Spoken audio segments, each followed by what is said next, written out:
เข้าไปนะครับสวัสดีครับผมโจปารันเจนผิดตรงครับนี่คือแชร์ทูแชร์เก้าอี้แห่งเรื่องราวที่ชวนคนบันเทิงมาพูดคุยเรื่องราวในชีวิตเขาที่มากกว่าแค่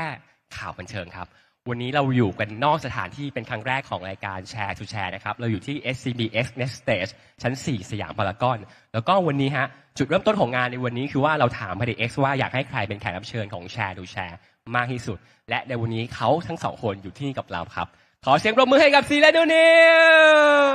สวัสดีครับ สวัสดีทุกคนครับสวัสดีครับ สวัสดีครับ อย่างที่บอกเมื่อกี้เลยครับวันนี้เรามากันด้วยธีมเนาะ Share to Share Exclusive Talk with C นุนิวนะครับเป็นครั้งแรกที่รายการเรายกออกมาจากนอกสตูดิโอของ The Standard Pop มาพบกับแฟนๆอาจจะเป็นแฟนรายการบ้างแต่ส่วนใหญ่จะเป็นแฟน C และนุนิวนั่นเองวันนี้เรามาคุยด้วยคอนเซปต์เรื่องว่า The Our Secret Diary ลับระหว่างเราทำกิจกรรมมากมายนะครับแล้วก็มาคุยในบรรยากาศ Deep Talk ที่สบายๆของ C กับนุนิวพร้อมหรือยังที่จะมาคุยกับผมในวันนี้พร้อมมากครับพร้อมครับผมเมื่อ7 เดือนก่อนครับเมื่อ7 เดือนก่อนใน EP ที่9ของ Share to Share นุนิวมาเป็นแขกรับเชิญกับเราใครดูบ้างฮะโอเควันนั้นใครส่งคลิปพิเศษมานะครับ4ส่งคลิปพิเศษมาวันนี้ทั้งคู่มาคุยกับเราเพราะฉะนั้นเนี่ยเราจะชวนคุยเรื่องของ3 ปีของการเดินทางสุขและทุกข์ของการทำงานในวงการบันเทิงอันดับแรกเลยคงต้องย้อนไปวันนี้เราคุยกันในเรื่องของธีมของไดอารี่ครับไดอารี่ทุกคนมีบันทึกความทรงจำมากมายข้อแรกที่อยากชวนคุยก่อนคือว่าถ้าสมมติเราเริ่มต้นไดอารี่ของวันนี้ที่วันที่21 พฤศจิกายนของเมื่อ3 ปีก่อนวันนั้นมีความหมายกับซีและนุนิวยังไงบ้างในไดอารี่เล่มนี้ฮะใครก่อนดีครับหนูก่อนวันนั้นวันที่21 พฤศจิกายนเป็นวันที่ผมกับเฮียได้เจอกันวันแรกครับก็จริงๆมันเหมือนเป็นหน้าแรกของหนังสือไดอารี่ของหนูกับเฮียเลยครับจริงๆวันนั้นเป็นวันที่ผมคิดว่าสำคัญนะครับแล้วก็สำคัญมากๆเพราะว่าเป็นวันแรกที่แบบตอนนั้นเราอาจจะยังไม่ได้รู้จักกันขนาดนั้นเท่าไหร่ครับตอนนั้นผมก็ยังไม่ค่อยกล้าคุยกับเฮียด้วยซึ่งแต่ผมรู้สึกว่าถ้าไม่มีวันนั้นนะก็จะไม่มีซีนูนิวในวันนี้เหมือนกันครับถ้าเกิดว่าเราไม่ได้เจอกันวันนั้นแล้วซีล่ะครับวันที่21 พฤศจิกายนมีความหมายยังไงโหอย่างที่หนูพูดตอนท้ายเลยเราอยากจะใช้คำเดียวกันเลยถ้าไม่มีวันที่เรารู้จักกันวันแรกก็จะไม่มีวันนี้ที่ผ่านอะไรมาด้วยกันแบบหลายอย่างมากๆครับผมซึ่งผมรู้สึกว่ามันเป็นทั้งความสุขทั้งความทุกข์มันผ่านอะไรมากันแบบเยอะมากๆครับผมมันคือประสบการณ์ที่หาไม่ได้เพราะว่าเรารู้สึกว่าประสบการณ์ของแต่ละคนมันก็จะมีความแตกต่างกันซึ่งหนูอยู่ในพาร์ทในการทำงานของเราเป็นพาร์ทเนอร์เราแล้วอยู่ในชีวิตส่วนตัวของเราเนี่ยเรารู้สึกว่ามันมีแรงขับเคลื่อนหลายๆอย่างมากครับผมเพราะส่วนใหญ่แล้วเราจะมีไดอารี่คนละเล่มถ้าเป็นคนทั่วๆไปแต่นี่คือไดอารี่ที่มีเรื่องราวของคน2 คนบรรจุอยู่ในนั้นแค่พูดแค่นี้ก็พิเศษแล้วแต่สิ่งที่อยากชวนคุยต่อไปคือว่าถ้าเราแฟลชแบ็กกลับไปอ่านเรื่องราวในไดอารี่ที่ผ่านประสบการณ์มากมายอย่างที่ซีบอกครับทั้งสุขและทุกข์มากมายเหตุการณ์ไหนของซีกับนุนิวครับเมื่อเรามองย้อนกลับไปเหตุการณ์เนี้ยวันนี้หรือเรื่องราวเนี้ยที่เรามักจะย้อนนึกถึงมันบ่อยๆของซีกับนุนิวมันจะเป็นเหตุการณ์อะไรในไดอารี่เล่มนี้ในความทรงจำของตัวเองถ้าพูดถึงไดอารี่ของผมกับเฮียเหตุการณ์จริงๆมันมีหลายเหตุการณ์มากเลยครับเพราะว่าเราก็อยู่ด้วยกันมา3 ปีกว่าแล้วครับซึ่งใน3 ปีกว่านี้มันมีหลายเหตุการณ์ที่ทำให้ผมมีความสุขมากเลยแล้วก็มักจะเวลาย้อนคิดกลับไปก็จะมีหลายๆเหตุการณ์เด้งขึ้นมาครับแต่ว่ารู้สึกว่าเหตุการณ์หนึ่งที่สำคัญแล้วก็ยังติดอยู่ในใจจนถึงทุกวันนี้จะเป็นตอนที่ปิดกล้องถ่ายซีรีส์นิ่งเฮียก็หาว่าซื่อครับยังจำได้เลยวันนั้นเฮียใส่สูทที่เป็นเฮเลียแล้วก็ผมเป็นหนูเกลือที่ใส่เสื้อยืดสีดำครับวันนั้นรู้สึกมันเป็นความทรงจำที่พิเศษมากเพราะว่าด้วยความที่ผมมาเป็นเพิ่งเข้าวงการมาใหม่ๆด้วยครับแล้วก็เพิ่งถ่ายซีรีส์นิ่งเฮียเป็นเรื่องแรกแล้วเหมือนกับก็ได้ผ่าน การเวิร์กช็อปการถ่ายซีรีส์อันยาวนาน30 กว่าคิวของนิ่งเฮียครับจนมากระทั่งมาถึงคิวสุดท้ายในวันนั้น ถ่ายซีนสุดท้ายก็ร้องไห้เลยครับ อืม มันแบบมันดีใจมากที่เราผ่านอะไรด้วยกันมาได้จนจบซีรีส์เรื่องนี้ครับก็วันนั้นก็เลยเป็นวันที่แบบยังติดอยู่ในใจยังตราตรึงอยู่ในใจ มันเหมือนเป็น ลยคบ การทำงานใหญ่ชิ้นแรก ทีมงานที่เจอกันครั้งแรกพาร์ทเนอร์ที่เจอกันครั้งแรก แล้ววันสุดท้ายของการเลี้ยงปิดกล้องเนาะ ใช่ครับ ในวันนั้นก็คิดนะว่าแบบบรรยากาศแบบนี้ว่าจะหายไปแล้วแน่เลยครับ เพราะว่าหลังจากนี้ก็ไม่รู้ว่าจะได้เจอพี่ๆแบบในทีมนี้อีกหรือเปล่าครับ แต่ว่าตอนนั้นอ่ะไม่ได้คิดว่ากับเฮียมันจะจบอยู่แค่ตรงนั้นนะครับ มัน เพราะ ความ ว่า รู้สึกแบบหนึ่งแบบนั้นใช่ไหม มันว่ามันจะไม่จบ ใช่ครับสำหรับคนอื่นอาจจะคิดว่า เนี่ยอาจจะเป็นวันสุดท้ายที่เราได้เจอบรรยากาศแบบนี้หรือเปล่า แต่ว่าสำหรับเฮียก็คิดว่าหลังจากนี้เราน่าจะต้องอยู่ด้วยกันไปอีกนานมากๆเลยครับ รู้สึกว่าตอนนั้นมันเป็นจุดเริ่มต้นที่สำคัญ จุดเริ่มต้นที่ใหญ่มากๆเลยครับในวันนั้น ชอบจังเลย คุณซีครับเขาตอบมาอย่างคลิปเลยฮะ ในความทรงจำของซีเหตุการณ์ไหนที่มันจะแฟลชแบ็กมาเป็นเรื่องแรก ก็จากวันแรกที่เจอกัน แต่ภาพที่ชัดเลยของผมที่แบบว่าเอาแบบแรกในความรู้สึกผมดีกว่า ๆ อืม ผมชอบงานพรีเมียร์ครับผมพรีเมียร์ EP 1ครับผม เรารู้สึกวันนั้นเป็นวันที่เฮียกอดหนูแล้วร้องไห้ อืม เรารู้สึกว่า อยู่ดีมันก็ร้องไห้ออกมา ด้วยความแบบดีใจ วันพรีเมียร์ EP 1คือวันที่เราได้สำหรับผมมันคือการทำซีรีส์เสร็จเรียบร้อยแล้ว ถ่ายทำเรียบร้อยแล้วครับผมแล้วก็ได้ผ่านประสบการณ์อะไรหลายอย่างมาก แล้วก็มันเหมือนการทำผลงานชิ้นหนึ่งเนี่ยไม่ว่าจะเป็นงานทีมเบื้องหลังเบื้องหน้าหรือว่าซีนิวที่ตั้งใจจะทำให้คนดูมันคือวันที่เปิดตัวให้ประชาชนคนไทยหรือว่าอินเตอร์แฟนทุกคนได้ดูในผลงานของเราที่เราตั้งใจทำขึ้นมา เราก็เลยจัดงานนั้นขึ้นมาเพื่อเหมือนเฉลิมฉลอง EP 1พร้อมกันเงี้ยมันเป็นความรู้สึกที่ตื้นตันใจที่เฮ้ยเอาเลยผลงานที่เราแบบเหนื่อยกายเหนื่อยใจทั้งทีมงานเบื้องหน้าเบื้องหลังที่จะได้ออนแล้ว ทุกคนจะได้เห็นแล้ว EP 1ถึงแม้มันจะไม่กี่นาทีอย่างเงี้ยแต่เรารู้สึกว่ามันเป็นวันหนึ่งที่ประสบความสำเร็จมากๆที่มาถึงวันนี้ได้ เพราะว่าผลงานชิ้นนี้มันยิ่งใหญ่จริงๆนิ่งเฮียก็หาว่าซื่อครับ มันน่าจะเป็น2 วันที่อยู่ในความทรงจำของซีและริวไปอีกนานแน่ๆเลยอะเพราะว่ายิ่งถ้าสมมติเราอย่างทั้งคู่พูดเหมือนกันเลยว่า วันนี้ก็ร้องไห้ วันนี้ก็ร้องไห้แสดงว่ามันเป็นแบบมันต้องแบบอิโมชันอลกับเหตุการณ์เหล่านั้นอะ ไม่รู้ทำไมก็ร้องไห้ออกมาหนูอะร้องก่อนเถอะถ้าหนูไม่ร้องเฮียก็ไม่ร้องหรอกวันนั้นนะ แล้วเฮียจะมาร้องตามหนูทำไมเรา เฮียก็ไม่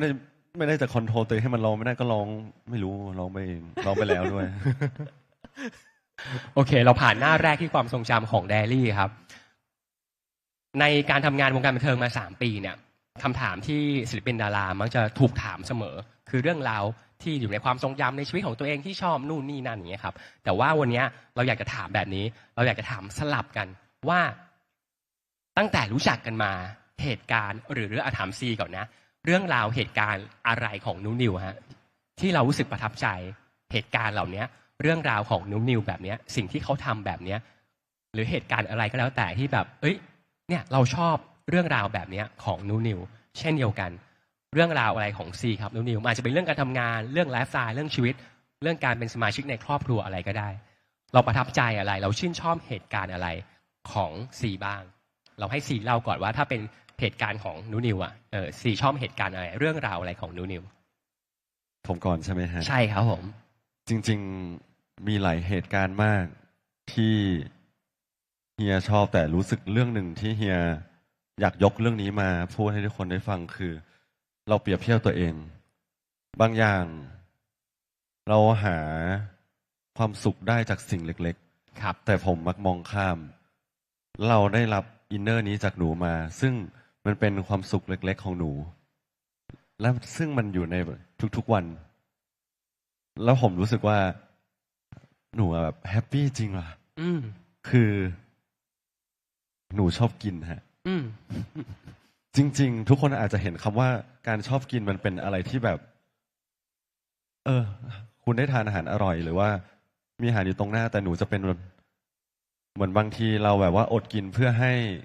งานถ่ายแบบงานถ่ายซีรีส์แบบว่าน่าจะได้แบบผอมๆเรียวๆเพื่อความสวยงามอะไรเงี้ยแล้ว ครับ เวลา ผม ถึงเวลาที่หนูกินแล้วมีอาหารมาเยอะอยู่ตรงหน้า หนูมีความสุขมากอินเนอร์หนูจะออกมาแบบรุนแรงมากด้วยสายตาแล้ว รุ แบ น บ แรงเลยนะ มีความสุขมากแบบล้นอ่ะ จริง เออ ๆ ทุกคนอาจจะได้เห็นในคลิปบางคลิปมันต้องเห็นแหละ ซึ่งเรารู้สึกว่าเปรียบเทียบกับตัวเราเองว่า เออ คนเรามันก็มีความสุขจากสิ่งเล็กได้นี่ทำไมเราต้องแบบทำไมตัวเองไม่แบบหาไม่ได้บ้างวะแค่นี้เอง มันอยู่รอบตัวเราในชีวิตประจำวันที่เราชอบเองอะไรเงี้ย เนี่ยแล้วมันสะท้อนในมุมหนึ่งว่าตัวซีอาจจะไม่ที่ผ่านมาอาจจะไม่ค่อยมีความสุขง่ายๆกับเรื่อง ไม่ได้ ราว มองจุดเล็กๆครับผม มันก็ทำให้เรารู้สึกมองมากขึ้น เห็นหนู กินแล้วมีความสุขมากขึ้น จริง ๆ ใครที่อยากแฮปปี้นะฮะ ถ่ายคลิปวิดีโอหนูกินเนี่ย แล้วก็ไปดูได้แล้วเรามีความสุขแน่นอน อย่างที่บอกคือแสดงว่าการกินของคุณเนี่ยสร้างความสุขให้คนอื่นนะฮะ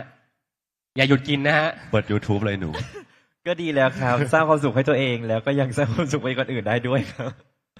อ่ะแต่มันสะท้อนว่าคุณเป็นคนที่สามารถมีความสุขกับเรื่องเล็กๆน้อยๆรอบตัว ซึ่งจริงๆแล้วสำคัญมากกับคนที่ตารางงานแน่นๆอย่างซีกับน้องนิวนะ บางทีบางทีแบบเรื่องกินมันเป็นเรื่องใหญ่มากๆสำหรับผมเลยนะครับ ก็ไม่รู้ว่าคนที่ฟังอยู่อาจจะบางคนอาจจะขำหรือเปล่า แต่ว่าบางทีมันคิดตั้งแต่ตอนก่อนจะนอนแล้วครับว่า อย่าบางทีบางคืนก็อยากจะรีบนอน เพื่อตอนเช้าจะได้รีบตื่นมากินค ครั รับบ ผม แล้วก็จะคิดรอแล้วว่าพรุ่งนี้จะกินอะไรดีนะ ครับ แล้วตอนแบบระหว่างวันระหว่างที่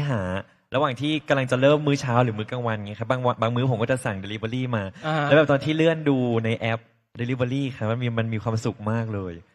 เพราะมันได้เห็นอาหารหลากหลายมาก แล้วก็คิดอยู่นานมากว่าจะกินอะไรดีมันอยากกินทุกอย่างเลยค ค รั รั บบ ผม มันเป็นความสุขเล็กๆ ที่ยิ่งใหญ่ในหนึ่งวันของผมครับ แล้วเมื่อคืนเนี้ยคิดอะไรว่าวันนี้จะกินอะไรฮะ เมื่อคืนล่ะครับเมื่อคืนเป็นคืนที่ไม่ได้คิดครับเพราะว่าง่วงครับ ครับผม ก็เลยรีบนอนครับ ในมุมกลับกันครับ คุณชอบเรื่องราวอะไรของซีเหตุการณ์อะไรของซีตั้งแต่รู้จักกันมา 21 พย3 ปีกว่าละนึกมาเหตุการณ์หนึ่งจริงๆไม่คิดว่าจะได้มาเล่ามาพูดต่อหน้าเฮียนะครับ แต่ว่ามันก็ไม่ใช่เรื่องใหญ่อะไรมากมายครับ มันแบบเป็นแค่เวลาที่แบบว่า จริงผมชอบจริงๆผมชอบที่เฮียเป็นเฮียแบบนี้นะครับ อืม ชอบในความดูแลเอาใจใส่ของเขาครับ ครับ แล้วก็ความอบอุ่นด้วยผมรู้สึกว่ามันเป็นสิ่งเล็กๆน้อยๆที่ทำให้ผมก็มีความสุขได้มาตั้งแต่เมื่อก่อนแล้วครับมาจนถึงวันนี้สิ่งนั้นก็ยังคงอยู่ครับ ถ้ายกเป็นเหตุการณ์นี้ไหมครับ ของการดูแล เช่นเรารู้แล้วแหละว่าคุณมีคนเปิดขวดน้ำให้ตลอดเวลาใช่ไหม ใช่ ไม่ต้องเปิดขวด ครับ เองแต่ถ้าสมมติให้เป็นยก เปิดขวดน้ำ สักหนึ่งซีหนึ่งบรรทัด1 พารากราฟที่คุณจะบันทึกในไดอารี่อ่ะคุณนึกถึงเหตุการณ์วันไหนเหตุการณ์อะไรที่แบบที่บอกว่าชอบความเป็นเขาแบบเนี้ยการดูแลเอาใจใส่ ยกตัวอย่างตอนไปเที่ยวเชียงรายด้วยกันละกันครับ ครับ ตอนนั้นก็ไปกันแค่2 คนครับ แล้วก็มันเป็นทริปที่ผมแทบไม่ต้องทำอะไรเลยครับ โอ้โห ฟังนี้เหมือนเป็นคนใช้เลย ไม่ได้เป็นคนใช้แต่ว่าเหมือนแบบ อ่า เฮียเขา โอเค จัดการทุกอย่างให้หมดเลยครับตั้ง ไม่ แต่ มันเป็นครั้งแรกไงเราเลยแบบว่าชอบแพลนไปนู่นไปนี่อ่ะ เชียงราย ทำอะ ที่ไปช่วงสงกรานต์นะฮะ ใช่ครับ ก็เฮียทำให้ทุกอย่างเลยตั้งแต่หาที่พักตั้งแต่ขับรถให้ แล้วก็คอยแบบดูแลอันนู้นอันนี้ ซึ่งก็รู้สึกว่าทริปนั้นเราแทบไม่ค่อยได้ทำอะไรเลย เหมือนเราแค่แบบไปเที่ยวแล้วก็มีผู้นำทริปเป็นเฮียครับ ก็รู้สึกว่าอ๋อทำไมเฮียแบบน่ารักจังเลยครับ ดูแบบเป็นคนที่ดูแลเอาใจใส่อ่ะ อืม ซึ่งชอบครับ ตอนนี้ก็ยังเป็นอย่างนั้น ตอนนี้ก็ยังเป็นแบบนี้ครับ เหมือนคุณจะพูดอะไรสักอย่างไหมฮะ ตั้งท่าใหม่ ผมเขินอยู่ ผมเขินอยู่ ครับ ไม่มีอะไรฮะ แล้วคุณได้มีโอกาสได้ดูแลเขาอะไรแบบนี้บ้างไหมฮะ ก็ไม่รู้ว่าหนูดูแลอะไรเฮียบ้างหรือเปล่าครับ แต่ก็ดูแล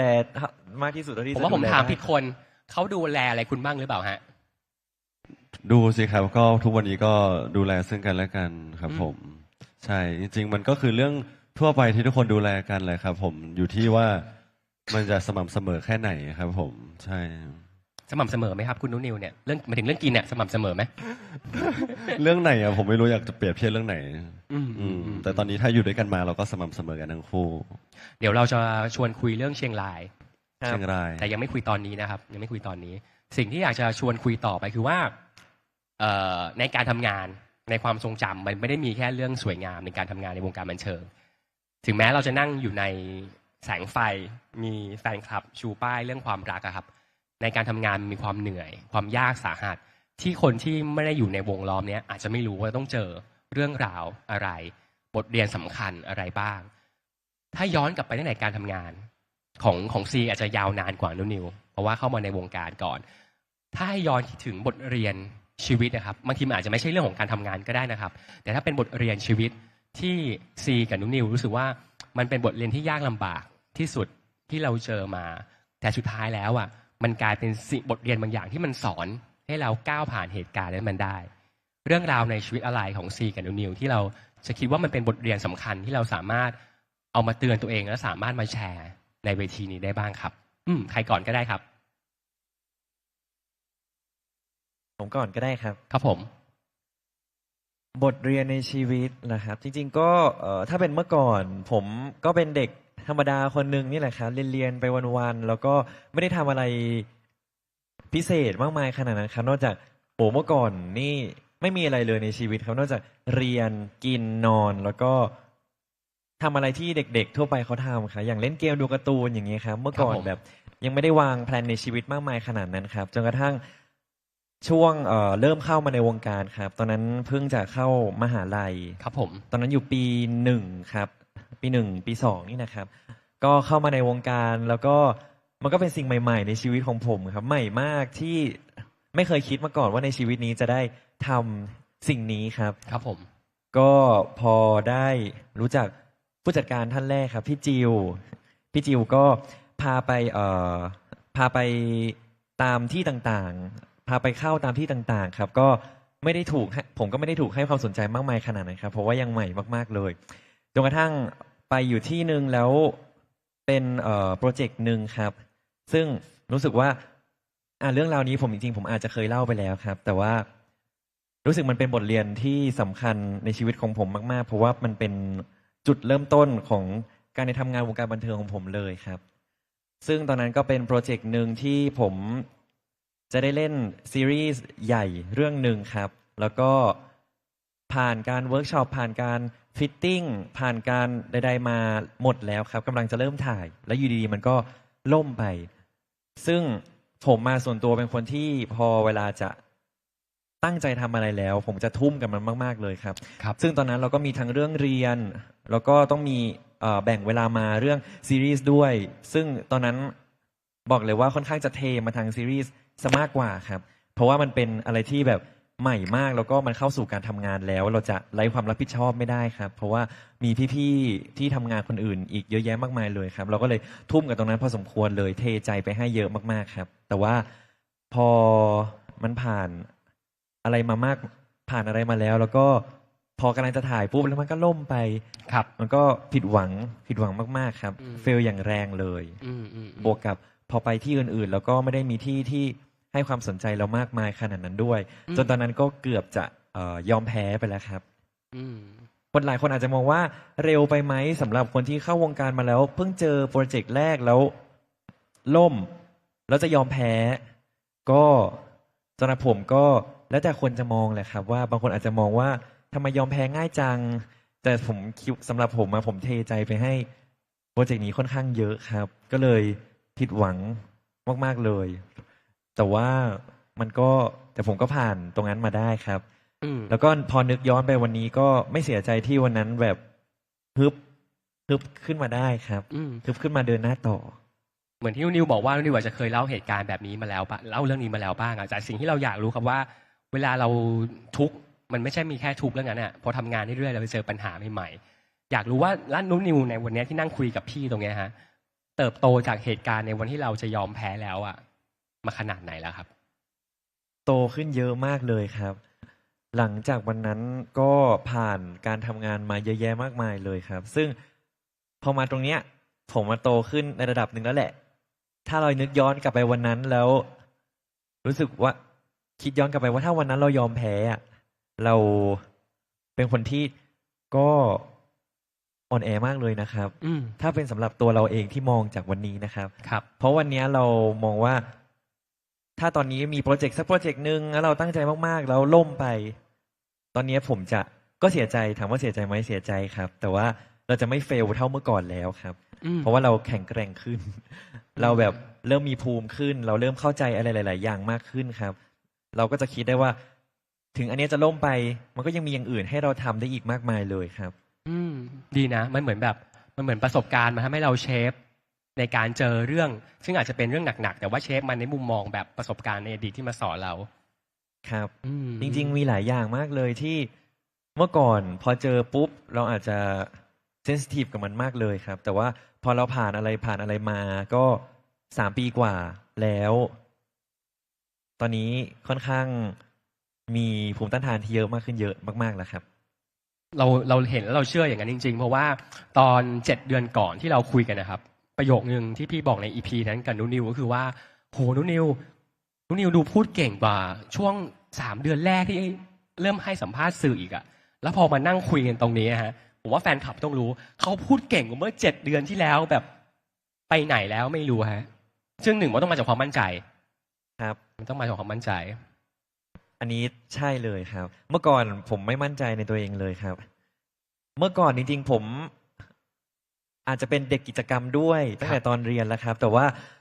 การเป็นเด็กกิจกรรมนั้นน่ะ ความไม่มั่นใจของผมมันมีอยู่เยอะมากๆเลยครับ ทุกครั้งที่ผมพรีเซนต์ผลงานหน้าชั้นเรียนหรือว่าทุกครั้งที่อยู่หน้าเสาธงที่ต้องเมื่อก่อนผมมีอ่านทำนองสนอบ้างครับ มา หรือว่า มาพูดมาร้องในรายการด้วย ใช่ครับ หรือว่าการเป็นพิธีกรอย่างเงี้ย ทุกครั้งที่ผมทำสิ่งนั้นน่ะ ไม่มีครั้งไหนที่ผมขาไม่สั่นเลยครับ ครับ เพราะว่าผมเป็นเด็กขี้อายมากๆครับ แล้วก็พอเข้ามาในวงการแล้ว มันก็ยังเป็นแบบนั้นอยู่ครับ ช่วงแรกที่สัมภาษณ์คือพูด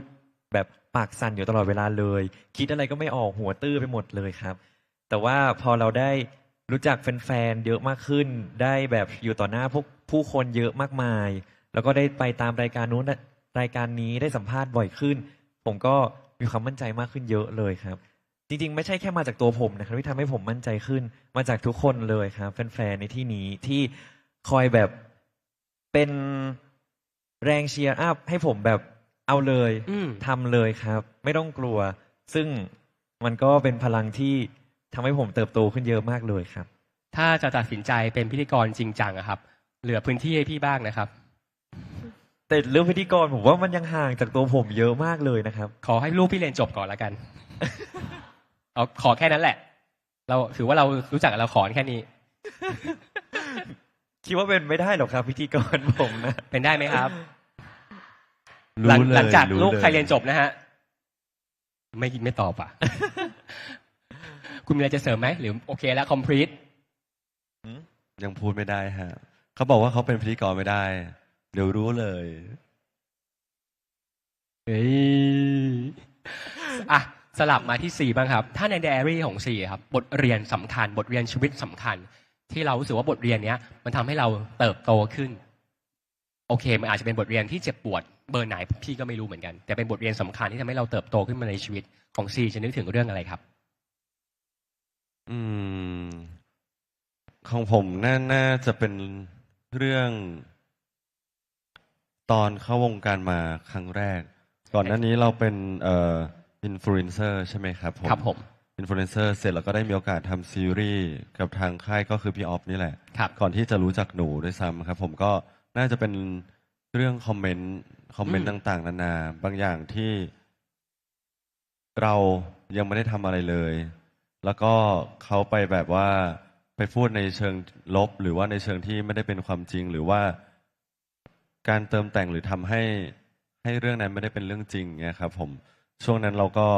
ถ้าย้อนกลับไปเลย เรารู้สึกว่าช่วงนั้นเป็นช่วงที่ใหม่มากสำหรับเราเหมือนกัน จริงๆศิลปินดาราก็คือมนุษย์คนหนึ่งเหมือนกัน ครับ ทุกคนคือมนุษย์เหมือนกันทุกคน แล้วก็มันเป็นเรื่องใหม่สำหรับเราแหละ เราเลยรู้สึกว่ามันต้องใช้เวลาเรียนรู้ในการเรียนรู้ทำความเข้าใจครั้ง พอสมควรใช้เวลาพอสมควรดีกว่า ใช้คำนี้ดีกว่า เพราะว่าพอได้เจอกับตัวเองหรือเห็นคอมเมนต์อะไรที่เรารู้สึกว่าเราไม่โอเค หรือว่ามันไม่ใช่หรืออะไรเงี้ยเรารู้สึกว่ามันเป็นอะไรที่กว่าจะแบบปรับตัวได้หรือสตรองขึ้นก็ต้องใช้ระยะเวลาพอสมควรครับผม พอเราได้ เรียนรู้มันมา ซึ่งทุกวันนี้มันก็มีอยู่บ้างครับผมคิดว่าไม่ว่าคุณจะทำงานด้านไหน ไม่ว่าจะเป็นศิลปินดารา หรือว่าอยู่ในสังคมไหน working แบบไหน เรารู้สึกว่ามันต้องมีสิ่งนี้ มันคืออาจจะมองว่ามันเป็นรสชาติของชีวิต เป็นประสบการณ์ที่ทุกคนต้องเจอแล้วก็ต้องเรียนรู้มันไป แล้วก็ผ่านไปแล้วก็เพิ่มความสตรอง แล้วก็ต้องเข้าใจว่ามันก็จะมีคอมเมนต์ติชม หรือว่าคอมเมนต์ที่แบบแย่เลย ผมรู้สึกว่ามันต้องเจอทุกสังคมฮะ แล้วเราก็ได้แบบเรียนรู้มันมา แล้วก็ค่อยๆทำความเข้าใจมา อันไหนผิดเรายอมรับผิดอันไหนถูก เราก็อยากได้คำชมได้กำลังใจอะไรอย่างเงี้ยครับผมเรารู้สึกว่าสิ่งนั้นในช่วงแรกน่าจะเป็นอะไรที่ยากพอสมควรที่ก้าวผ่านมา แต่ตอนนี้ก็สตรองขึ้นเยอะแล้วครับผมครับ พี่ขออนุญาตถามอย่างนี้ได้ไหมครับ ขออนุญาตถามว่าแล้วอย่างข้อความคอมเมนต์แบบไหนอ่ะที่มันเฮิร์ตเราที่สุดอ่ะ เฮิร์ตเราที่สุดเหรอ เอาจริงไหมผมไม่เคยเล่าที่ไหน ฟังมันมี ผมเคยโดน ผมเคยออกงานแล้วก็ มีแฟนคลับ ไม่รู้ว่าเขาเป็นใคร ตะโกนด่าผมอะแต่เราทำเป็นต้องแบบว่าไม่ได้ยินแล้วก็ต้องเดินผ่านไปแล้วก็ยิ้มอะไรเงี้ย เพราะว่า นั่นแหละ มันก็จะมีแบบนั้นบ้างปะปายครับผมแต่ไม่ได้เยอะนะครับผมแล้วก็ข้อความไหนที่อะไรเรารู้สึกว่ามันเยอะมากเลยอะ มันมีทั้ง มันมีแบบว่าทั้งภาษาไทยภาษาอังกฤษภาษาต่างชาติ บางทีเราก็เอาไปแปลอะไรอย่างเงี้ยฮะ แต่สิ่งหนึ่งรู้สึกว่า น่าจะเป็นพวกว่าครอบครัวอะไรเงี้ย หรือว่าคนที่ผมรักรอบตัวผมอะไรเงี้ย แล้วก็มันก็จะถูกโยงไปถึงบุคคลที่สามสี่อะไรเงี้ยเรารู้สึกแย่อะไรเงี้ยฮะ มันคือสิ่งหนึ่งที่ต้องแลกเหมือนกันในวงการบันเทิง มันไม่ได้มีใครชมเราทุกวันเนาะมันก็ต้องมีคนว่าเราทุกวันเหมือนกัน พูดถึงครอบครัว ผมเห็นตอนreact ที่คุณไปอยู่ที่ญี่ปุ่นสักอย่างในข้ามฟ้ามีครอบครัว นั่งดู react อยู่ด้วย ครอบครัวคุณน่ารักมากนะ ผมเขินมากเลยฮะ ตอนแรกว่า ตอนแรกว่าจะเอามาอัดด้วยดีไหมอย่างเงี้ย นี่ก็เลยชวนแค่แบบรอบเดียวก็เดี๋ยวมาอัดด้วย เขาก็มาอัดกัน ผมก็เลยไม่กล้าพูดอะไรในรีแอคนั้นเยอะ แล้วก็เขิน สังเกตถ้าใครดูก็ไม่กล้าพูดอะไรเยอะ แต่มันแบบพี่ดูรู้สึกว่าแบบสำหรับเรามันต้องแบบต้องมีความหมายอ่ะกับการมีสมาชิกในครอบครัวมันนั่ง เขา ตรง คอยซัพพอร์ตอยู่ข้างหลังครับ ไม่ว่าเราเจอเรื่องอะไรที่แบบว่าไม่ไหวหรือคอยแบบว่าเชียร์อัพเราในเบื้องหลังครับ ผม ฝั่งนี้ครอบครัวคุณก็ไม่ธรรมดาเหมือนกัน ครอบครัวเป็นกำลังใจให้กับน้องนิวยังไงบ้าง ก็เยอะเลยครับ จริงๆป้ากับม้าก็สนับสนุนผมในทุกๆอย่างที่ผมอยากจะทำเลยนะครับ ครับผม ไม่ว่าผมอยากจะทำอาชีพหรือว่าอะไรอย่างเงี้ยตั้งแต่เมื่อก่อนแล้วครับป้ากับม้าจะบอกเอาเลย ไม่เคยบังคับว่าจะต้องทำอย่างนี้อย่างนี้เลยครับ ผมชอบหรืออยากเรียนอะไรป้าก็ส่งเรียนทุกอย่างเลยครับ ใช่ จนแบบจริงๆเมื่อก่อนนะป้าเคยพูดเล่นๆครับว่า อยากให้มาเป็นดารานะ อยากให้มาทำงานในวงการนะครับ แต่เมื่อก่อนผมเป็นเด็กแบบขี้อายโซเชียลก็ไม่เล่น แล้วก็ไม่เคยสนใจเรื่องทำงานในวงการด้วยครับ ไม่เคยอยากมาอยู่ในทีวี ไม่เคยแบบ แล้วก็ไม่รู้ด้วยครับว่าตัวเองร้องเพลงได้ ตอนนั้นไม่มีความสนใจเลยครับ แต่ป้าพูดเล่นๆมา ตอนนั้นผมก็คิดว่าป้าก็พูดเล่นๆแหละ แต่คิดแล้วลึกๆอ่ะในใจ ป้าพูดจริงหนูเชื่อ ใช่ ป้าดูอยู่ป้าพูดจริง ป้าพูดจริงครับ ครับผม แต่ป้าถึงป้าจะพูด แต่ป้าไม่เคยบังคับเลยครับ อืม ใช่ซึ่งผมรู้สึกว่า อันเนี้ยแบบมันทำให้ผมมีความสุขมากๆด้วยที่มีป้ากับม้าคอยสนับสนุนในทุกๆย่างก้าวของผมเลยครับ เมื่อกี้เราพูดถึงเรื่องของพาร์ทความทุกข์กันนะครับ เวลาทำงานทุกวันนี้พี่อยากรู้ว่าอย่างของซีกับนุ้นิวอ่ะเราเวลาเห็นเวลาพออีกฝ่ายหนึ่งอ่ะมีเรื่องไม่สบายใจหรือมีความทุกข์อ่ะเราสัมผัสได้ทันทีเลยไหมถ้าเรารู้อีกฝ่ายหนึ่งกำลังไม่สบายใจหรืออยากรู้ว่าแต่ละคนดูแลกันยังไงบ้างครับ ผมว่าผม ไม่รู้ว่าทุกเรื่องไหมแต่ผมว่าผมมีเซนส์สัมผัสว่าหนูไม่สบายใจอยู่พอสมควรนะครับผมใช่ถามว่าดูแลกันไงเราก็สมมติถ้ามีเรื่องหรือมีปัญหาไม่ว่าจะเป็นเรื่องงานหรือว่าเรื่องพาร์ทส่วนตัวแล้วก็มันก็จะมี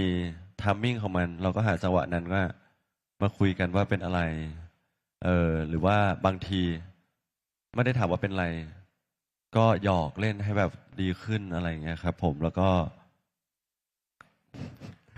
กอดหอมๆบ้างแกล้งๆอะไรอย่างเงี้ยอืม แกล้ง ใช่แกล้งๆหยอก ครับ ๆอืม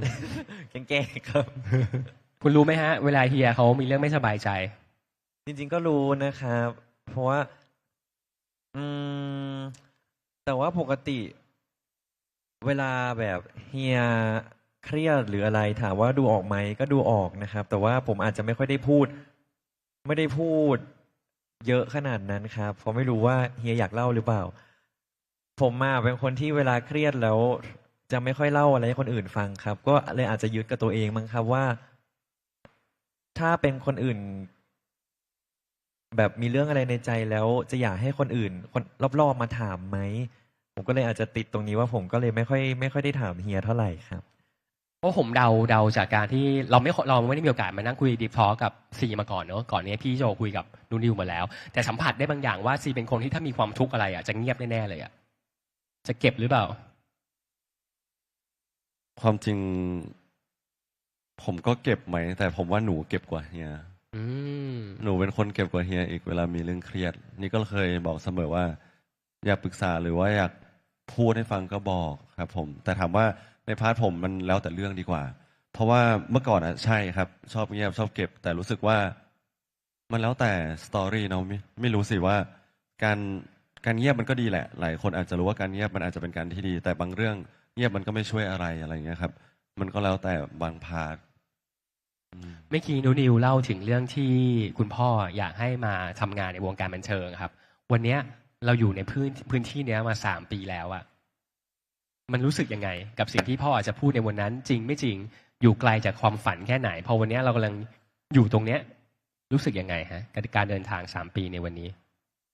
มาไกลเหมือนกันนะครับ มาไกลมากๆเลย จากเด็กขี้อายในวันนั้น เด็กที่ไม่เคยสนใจเรื่องราวในวงการบันเทิง จนได้ทำงานในวงการบันเทิงมาหลายปีแล้วครับ ก็ถือว่ามาไกลมากๆเลยครับ แล้วก็อีกอย่างหนึ่งที่ดีใจคือเหมือนเราได้ จะเรียกว่าเติมเต็มความฝันให้ป๊าไหม อันนี้ก็ไม่แน่ใจครับ เพราะว่าจริง ๆ แล้ว คุณพ่อป๊าก็เป็นคนหนึ่งที่อยากจะเข้าวงการเหมือนกันครับ แต่ว่าเมื่อ อ้าวโดน อยาก แกล้ง เข้า แล้วพ่อ อยากเข้า ป๊ เองครับ ป้าจ๊ะ แต่เมื่อก่อนน่ะเอ่ออาจจะด้วยภาพของคนในวงการบันเทิง ผู้ชายเมื่อก่อนต้องสูง ซึ่ง เรากำลังจะนำพาเรื่องไปสู่อะไรครับเนี่ย ซึ่งตอนนั้นป้าบอกเลยว่าป้าไม่ถึงครับ ครับผม ป้าตัวค่อนข้างเล็ก ครับผม ก็เลยพลาดโอกาสในการเข้าวงการเลย อืม ใช่แต่ว่าป้าก็ไม่ได้อะไรนะครับ ก็เลยอยากให้ลูกเข้า ซึ่งวันนี้เหมือนได้เติมเต็มความฝันให้ป้าด้วย แล้วก็บวกกับพอผมได้เข้าวงการมาปุ๊บ ผมก็มีความฝันใหม่ๆผุดขึ้นมามากมาย แล้วก็ได้เติมเต็มความฝันของตัวเองขึ้นไปเรื่อย อืม ๆมันก็มีความสุขดีเหมือนกันครับ แต่ผมจำได้คุณครั้งล่าสุดที่เราคุยกันแล้วคุณพ่อมาเซอร์ไพรส์ในรายการ คุณพ่อก็นั่งเฝ้าลูกชายบางทีแบบว่าแบบกลับถึงบ้านกี่โมงนะวันนี้มีของให้แฟนคลับต้องช่วยแบกขึ้นบ้านหรือเปล่า ทุกวันนี้เป็นยังไงบ้างครับ เป็นแบบนี้เลยครับ ทุกครั้งที่มีอย่างวันที่ผมกลับดึกๆอย่างเงี้ยครับบางคืนดึกมาก บางคืนป้าอาจจะขึ้นไปนอนก่อน ส่วนม้าอันนี้ม้าทำงานทุกวันครับทำงานทุกเช้าม้าก็อาจจะไม่ได้อยู่รอขนาดนั้น แต่ว่าจะเป็นป้าซะมากกว่าที่ป้าจะอยู่รอครับ บางคืนกลับมายังเห็นป้านอนโซฟาข้างล่างรออยู่เลยครับ ผมกลับบ้านไปดึกๆ ก็จะบอกว่าป้าขึ้นไปนอนบนห้องได้แล้ว กลับมาแล้วครับ ใช่แล้วก็บางวันที่ป้ากับม้าเป็นคนที่ตามดูผมใน X ค่อนข้างบ่อยเลยครับ ครับ เป็นคนที่ชอบตามดูลูกมาก ๆเลย ตั้งแต่เมื่อก่อนแล้วครับ อันนี้ชม ชมครับ ครับผม ลูกทำอะไรตามดูทุกอย่างเลยครับ แล้วก็จะมีความยิ้มปลื้มปิติของตัวเองครับ ซึ่งก็น่ารักดีครับ แล้วพองานไหนบางวันอย่างเงี้ยผมไม่ได้บอกป้านะว่า วันนี้มีของกลับมานะ มีของแบบที่แฟนๆให้มาเป็นกระสอบเลย เอากลับบ้าน แต่แบบป้าก็พิมพ์มาในไลน์แล้วว่า มีของใช่ไหมเดี๋ยวอยู่รอช่วยถือช่วยขนเข้าบ้านนะ ผมก็ ป้าก็แสดงว่าป้าติดตามผมอยู่ในทุกๆแบบทุกๆงานเลยจริง ๆ ครับ ถึงรู้ว่างานนี้มีของ ทุกวันเมื่อก่อนเป็นยังไงวันนี้ก็ยังเป็นแบบนั้นอยู่ครับเพิ่งผ่านมาไม่กี่วันเองครับอย่างงานแฟนไซน์ก็มีของแฟนๆขนกลับบ้านเต็มเลย คุณ วัน พ่อ นั้น ก็เลยเอาไปใช้หมดเลย ช่วยแบกกลับเข้าไป ครับผม เข้าบ้านครับ เพราะว่าเยอะมากๆเลยครับ แต่วันนั้นม้าก็อยู่ด้วยเหมือนกันครับ สี่ครับ จากเด็กผู้ชายที่เพื่อนๆเคยบอกว่าชีวิตไม่มีสีสัน ถูกต้องไหมจากเด็กผู้ชายที่เพื่อนๆบอกว่าชีวิตมึงเนี่ยโคตรไม่มีสีสันเลยในสมัยเรียนฮะการเข้ามาทำงานในวงการบันเทิงโดยเฉพาะ3 ปีหลังสุดเนี่ยมันเติมเฉดสีเติมประสบการณ์อะไรให้กับสี่บ้าง ติดตามเหมือนกัน ก็เมื่อก่อนรู้สึกว่าทุกวันนี้ก็ยังคิดครับว่า เมื่อก่อนสมัยเรียนหรืออยู่มหาลัยเราแบบว่าไม่ได้แบบใช้ชีวิตแบบไม่มีสีสันอะไรเงี้ยครับผมแต่มาถึงวันนี้ในช่วง3 ปีนี้รู้สึกว่าสีสันมันมีหลายเฉดมากสีหนึ่งมีแยกเป็น3-4 เฉดอะไรเงี้ยสิ่งที่จะสื่อคือแบบ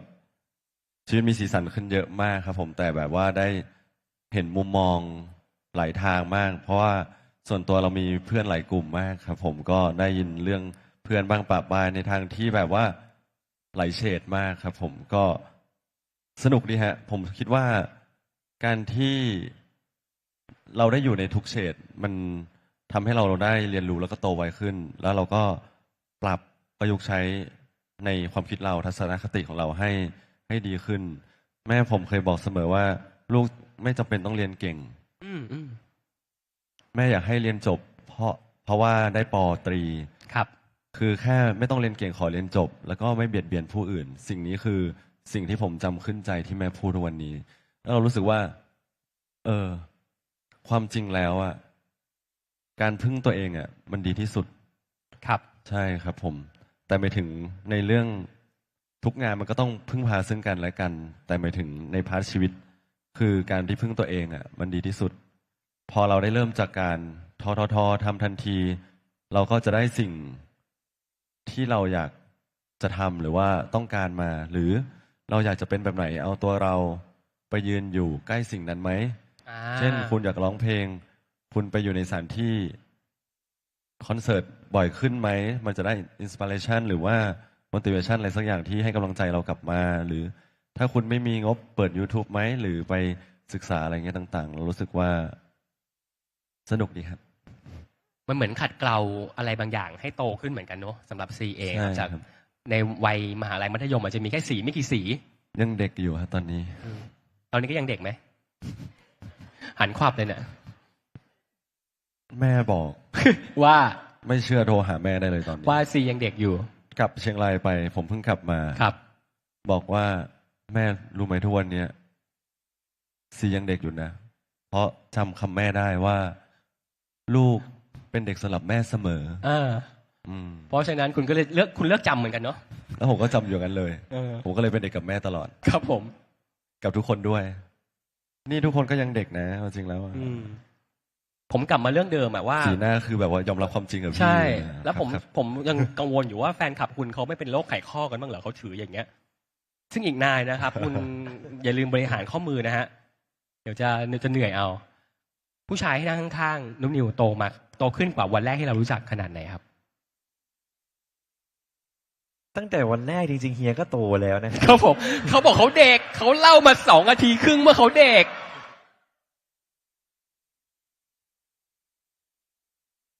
ก็โตอยู่ดีครับ ครับผม ในวันแรก เพราะว่าในวันแรกอะ อืม จริงๆเราก็ต่างโตขึ้นมา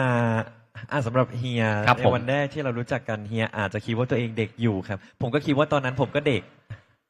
ใช่ก็เด็กจริงๆแหละครับ แต่ ไม่ ว่า มีไม่มีคำว่าสักคำเลยนะเมื่อกี้นะ ไม่มีคำว่าสักคำเชิญต่อฮะนุ่นนิว แต่พอผ่านอะไรมาด้วยกันผมมาโตขึ้นแน่นอนแล้วครับ ส่วนเฮียก็ในสายตาของผมอะก็ไม่ได้มองว่าเฮียเด็กมาแต่ไหนแต่ไรแล้วครับ ครับผม ที่หนูบอกว่าเฮียเด็ก อืม เพราะเวลาอยู่กับหนูไปอ่ะ เอ้ยที่หนูบอกว่าเฮียบอกว่าโตขึ้น เวลาหนูอยู่กับหนูไปเรื่อยผมเด็กลงครับ อ๋อ ใช่ที่หนูจะสื่ออย่างนี้ใช่ไหม จะถามให้เขาจริงๆเหรอจะเอาคำตอบจริง ๆ หรือเปล่า เชิญตอบ ก็เด็กลงก็ได้ครับ ครับผม ด้วยมันมองสองมุมแล้วกันครับ ครับผม มุมหนึ่งเรื่องการทำงานหรือว่าเรื่องภูมิฐานของเฮียเรื่องบุคลิกเฮียโตดูโตตั้งแต่วันแรกที่รู้จักกันอยู่แล้วครับ วันนี้ก็โตขึ้นเรื่อยๆครับ แต่เรื่องแบบว่าความน่ารักความขี้เล่น อันเนี้ยดูเด็กลงจริง ๆ ครับ ใช่นับตั้งแต่วันแรกที่ยังเกรงๆกันอยู่เลย ยังไม่กล้าเล่น เฮียก็เหมือนติดอะไรไม่รู้จากผมไปครับ จนเล่นกับผมเยอะมากขึ้น แล้วก็ดูเป็นเด็กลงเยอะเลยครับ ครับ นับจากวันนั้น ก่อนที่จะเข้าสู่พาร์ท 2 กันพี่อยากชวนคุยเรื่องนี้ทิ้งท้ายเมื่อกี้ไว้ครับ คือเวลาเรามีสื่อมาสัมภาษณ์นูนิวกับซีครับ ถึงเรื่องราวการไปเที่ยวนู่นนนั่นน่ะ มันมักจะมีคำว่าเชียงราย ทริปเชียงราย ทริปเชียงราย ที่เล่าอยู่บ่อยๆครับ เราอยากรู้ว่าเนี่ยสำหรับคุณ2 คนเนี่ยทริปนี้มันพิเศษยังไงอ่ะมันมีเรื่องราวอะไรพิเศษที่ซ่อนอยู่ในทริปนี้บ้างอะครับ ที่นอกจากว่าที่เรามักจะได้ยินว่ามันแบบมันเป็นพิเศษมันทำให้เราเป็นทริปที่เรารู้จักกันมากขึ้น มันมีเรื่องราวพิเศษอะไรในความทรงจำที่มันซ่อนอยู่อีกฮะ อืมหนูอยากตอบก่อนเหรอ จริง ๆสำหรับผมมันเป็นเรื่องพิเศษไหม ใช่ครับ เป็นเรื่องพิเศษที่เป็นเรื่องธรรมดาที่ทุกคนเป็นกันนั่นแหละ แต่แค่พิเศษตรงที่เราชวนหนูไปเชียงรายครับ ผมแล้วก็ไปเที่ยวในทริปของเราที่หนูบอกว่าหนูไม่ได้ทำอะไรเลย จริง เพราะเราวางแผนอยากพาไปที่นี่นะ แล้วก็กินแบบนี้นะ มันมีทำมันสนุกกับการวางแผนแล้วก็ตื่นเต้นที่ได้หนูแบบเซอร์ไพรส์หนูอะไรเงี้ยแล้วมัน ครับ เป็นอะไรที่แบบรู้สึกแบบ แล้วเฮียก็มันยิ้มกุ้มกิ่มตลอดเวลาตอนขับรถก็ยิ้มกุ้มกิ่มหรือว่าแล้วคิดภาพไปแล้วไง ว่าเอ๊ะถ้าหนูเห็นสิ่งนี้มันจะเป็นยังไง แล้วก็ เอ้ยเป็นไงนะหนูจะเป็นยังไงนะ หรืออะไรนะ แต่เราก็คาดหวังนิดนึงให้มีความสุข แต่ก็ไม่อยากคาดหวังเยอะ เพราะว่ากลัวหนูไม่ถูกใจหนูอะไรเงี้ย แต่เรารู้สึกว่า เราแฮปปี้ที่พาหนูไปที่นี่ แล้วก็ไปเจอสิ่งพวกนี้ แล้วก็ได้กลับบ้านไปเจอพ่อแม่หวัดดีพ่อแม่ด้วย ซึ่งตอนนั้นเป็นทริปที่ไปต่างจังหวัดแบบครั้งแรก ครั้งแรกด้วยกัน ใช่ก็ได้เปิดใจคุยไปสัพเพเหระก็ใช้ชีวิตเหมือนคนสองคนที่คุยกันเรื่อยเปื่อยทำอะไรเรื่อยเปื่อยกินนอนเที่ยวถ่ายรูปอะไรเงี้ยฮะ กับนุนิวอะครับ มันพิเศษยังไงที่ซ่อนอยู่ในทริปนี้ นอกจากว่าเราไม่ต้องทำอะไรเลย ก็มันเป็นทริปแรกของผมกับเฮียเลยครับ ที่ได้ไปเที่ยวด้วยกันแบบ2 คนจ ครับ ริง ๆ ไม่ได้มีใครไปด้วยเลยครับ แล้วก็เป็นทริปแรกที่ได้อยู่ด้วยกันนานขนาดนี้ด้วยครับ เป็นเวลานานเหมือนกันนะครับ3 วัน 2 คืนก็เหมือนแบบเราได้สัมผัสอะไรของกันและกันเยอะขึ้นเยอะเลยครับ หลังจากทริปนั้น เพราะว่าอยู่กัน2 คนก็ไม่รู้จะไปคุยกับใครครับ ก็ต้องคุยกันเองนี่ ค แห รับ ละ ผม ซึ่งพอคุยกันเองก็เหมือนก็คุยกันทั้งวันแหละครับ ก็ได้เห็นมุมมองอะไรของเฮียเยอะแยะมากได้รู้จักเฮียมากขึ้นละกันครับ ซึ่งสำหรับผมมันสำคัญมากเลยนะครับ เพราะว่าจริงๆถ้าไม่มีทริปนั้นน่ะ หลังจากนั้นก็ไม่รู้ว่าแบบเราจะสนิทใจกันขึ้นขนาดนี้เหมือนทุกวันนี้ไหมครับ นอกจากทริปเชียงรายจริงๆก็มีที่ไปพัทยาด้วย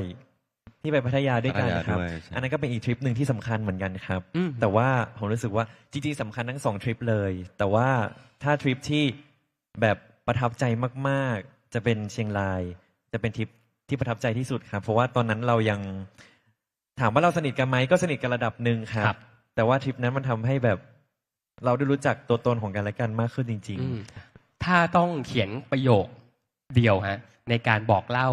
เรื่องราวในทริปนั้นทั้งหมดจดลงในไดอารี่ฮะประโยคนั้นของซีกับนิวคืออะไร ประโยคที่แทนความหมายของการเดินทางทริปนั้นทั้งหมด ประโยคเดียวเลยฮะ ใช่ครับ อืม ๆ เป็นสำหรับผมก็เป็นทริปที่ลืมไม่ลงแล้วกันครับ เอาเป็นเรียกว่าคำนิยามแล้วกันครับ ทริปที่ลืมไม่ลงแล้วก็จะไม่มีวันลืมด้วยครับ ซีครับ ของผมน่าจะเป็น อืม เป็นทริปที่ความสุขแล้วกันนะครับ เพราะเราตั้งใจไปมีความสุข อืม แล้วเราก็ได้สิ่งนั้นกลับมา หนูก็ได้กลับมา ผมก็ได้กลับมา ที่บ้านก็ได้กลับมา อืม พ่อทำอาหารให้กิน พ่อชอบมากเวลาทำอาหารกินแล้วใครบอกว่าอร่อย อ่า แต่รสชาติพ่อไม่เสถียรนะเอาจริงแล้วอะ คุณ ทำ สอง แต่ละ คน รั้ เตรียม ตาม เตรียม อายุ พ่อ พ่อ กันหนักหน่วงเหมือนกันนะฮะในวันนี้ฮะ ตามอายุอีก ไม่ ก็จริงๆพ่อชอบให้ชมฮะว่าอาหารอร่อยกลับบ้านไป อยากทำอาหารให้กิน เพราะว่าอยากเล่าให้ทุกคนฟัง ผมมีพี่สาว2 คนใช่ไหม ครับ ฮะตั้งแต่เอ่อพ่อแม่เคยบอกว่า พ่อแม่จะอยู่ดูแลลูกถึงม.6 จริง ขึ้นปี 1มา ไม่สนใจใยดีเลยแบบ ครับ เลิกเป็นห่วงจริง อืม แล้วก็บ้านผมคือทำกับข้าวตลอดครับ ไม่ค่อยได้ไปกินข้าวนอกบ้านแทบนับครั้งได้เลยต่อปีทำทุกครั้งพ่อจะทำอาหารแบบเช้าเย็นอย่างเงี้ยกับ คือเวลาอาหารเช้ากับตอนค่ำจะเป็นเวลาที่สำคัญต่อครอบครัวผมมาก มันเป็นสิ่งที่เรียบง่าย แต่มันเป็นสิ่งที่ทุกคนได้อยู่ร่วมหน้าร่วมตากัน แล้วก็สนทนากัน โดยที่เราไม่รู้เหมือนกันว่าบทสนทนาในโต๊ะอาหารครั้งนั้น แต่ละครั้งมันจะเป็นยังไง แต่สิ่งนั้นเรารู้สึกว่ามันเป็นอรรถรสที่เราไม่รู้ แล้วก็มันเป็นความอบอุ่นอย่างหนึ่ง เวลามีบทสนทนาในโต๊ะอาหารกับครอบครัวเนี่ยฮะ มันเป็นพื้นที่มหัศจรรย์นะโต๊ะอาหารเนี่ยที่เราจะแชร์เรื่องราวกับคนในครอบครัวได้แบบสุดท้ายแล้วหลาย ๆ เรื่องมันจะเป็นความทรงจำที่เรา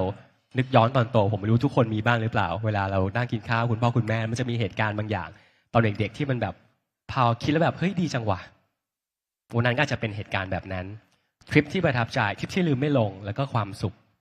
ตอนนี้เรากำลังเดินทางเข้าสู่พาร์ทที่2ของ Share to Share Exclusive Talk นะครับในพาร์ทแรกเนี่ยเราเดินทางในเรื่องของความสัมพันธ์แสนพิเศษ ระหว่างซีกับนุนิวในพาร์ทที่2นะครับเราจะพูดถึงเรื่องการต่อจิ๊กซอว์ความสัมพันธ์ แล้วก็ความลับที่ไม่เคยบอกใครพาร์ทนี้จะพูดถึงเรื่องของความสัมพันธ์ แล้วก็เรื่องของอาจจะมีเรื่องราวจิ๊กซอว์ในความทรงจำที่ซีกับนุนิวครับยังไม่เคยมีโอกาสอาจจะไม่เคยมีโอกาสบอกกัน หรือไม่มีโอกาสเล่าให้กับแฟนๆได้รู้พี่ไม่รู้ว่ามีเรื่องราวเหล่านั้นหรือเปล่าเราจะช่วยกันต่อจิ๊กซอว์เหล่านี้ไปนะครับ เพราะฉะนั้นเนี่ยพี่อยากเริ่มจากการต่อจิ๊กซอว์เรื่องนี้ก่อนก็ได้ครับว่า ประสบการณ์การทำงานความสัมพันธ์ความผูกพันของพาร์ทเนอร์ที่ดีฮะมันมีเรื่องอะไรไหม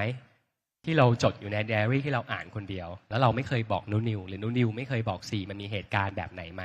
แต่มันเหตุการณ์ที่มันมีความหมายในชีวิตของเรา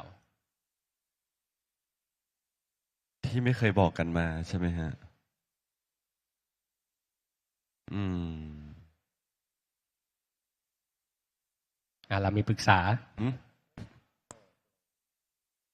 จริง ๆ มันก็มีแหละ แต่ก็ เดี๋ยวนะขอคิดก่อน หนูมีอะไรไม่เคยบอกเฮียเหรอ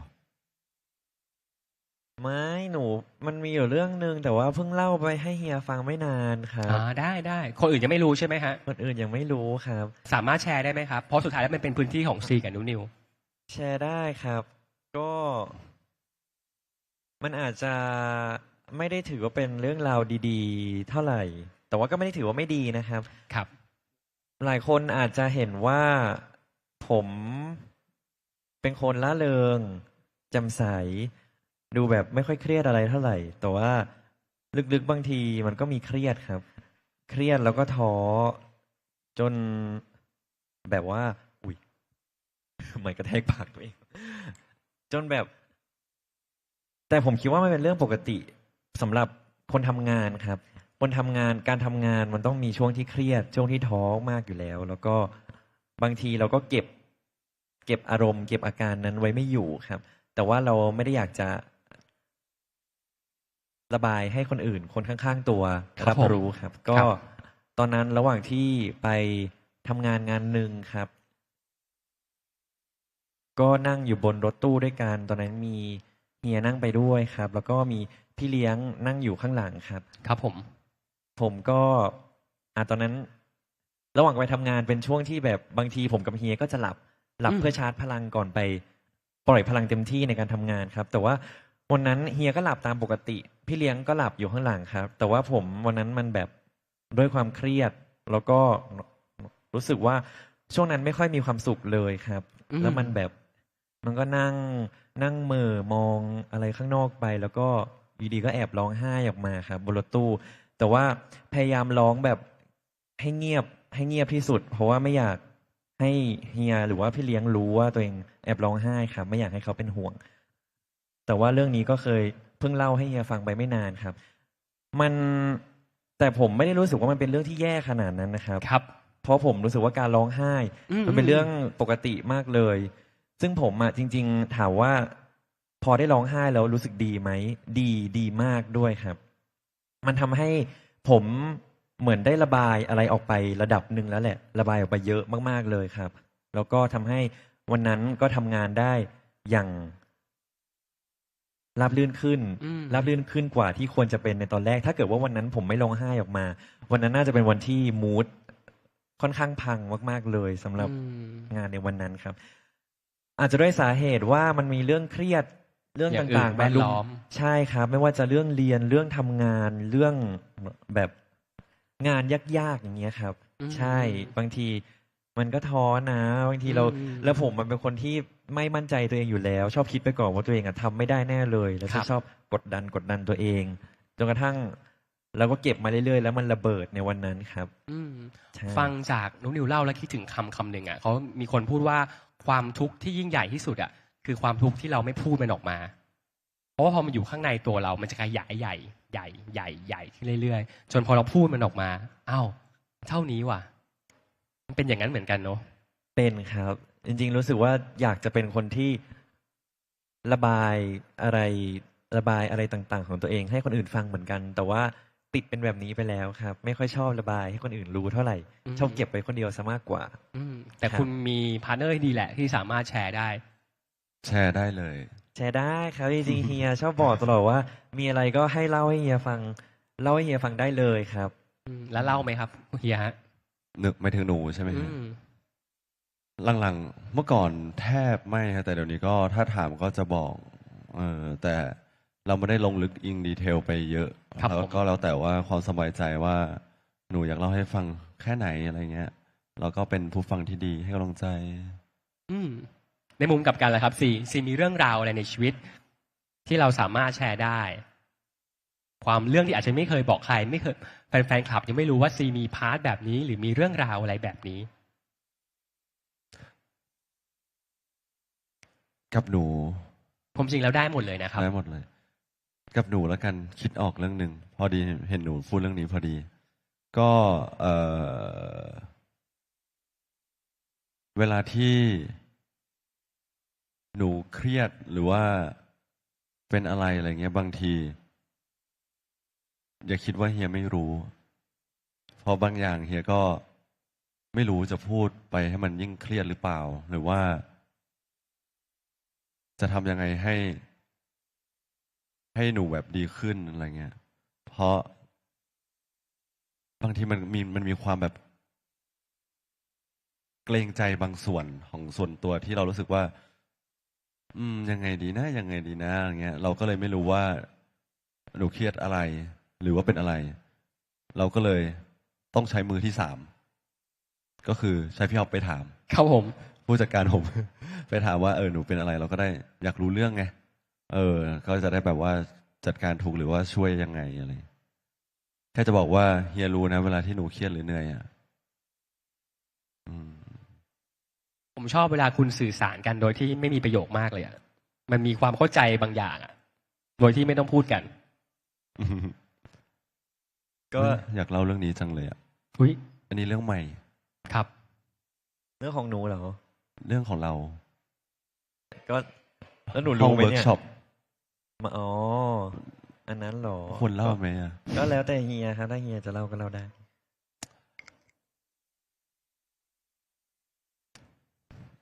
มีสิ่งหนึ่งที่ผมประทับใจหนูอย่างหนึ่ง ครับผม คือห้องเวิร์กช็อปครับ ไม่อยากเล่าว่าทามมิ่งช่วงไหนก็ไม่ใกล้กับปัจจุบันเท่าไหร่ ก็ตอนนั้นผมรู้สึก จริง ๆ ผมเครียดมาหลายวันแล้วฮะ มันมีหลายเรื่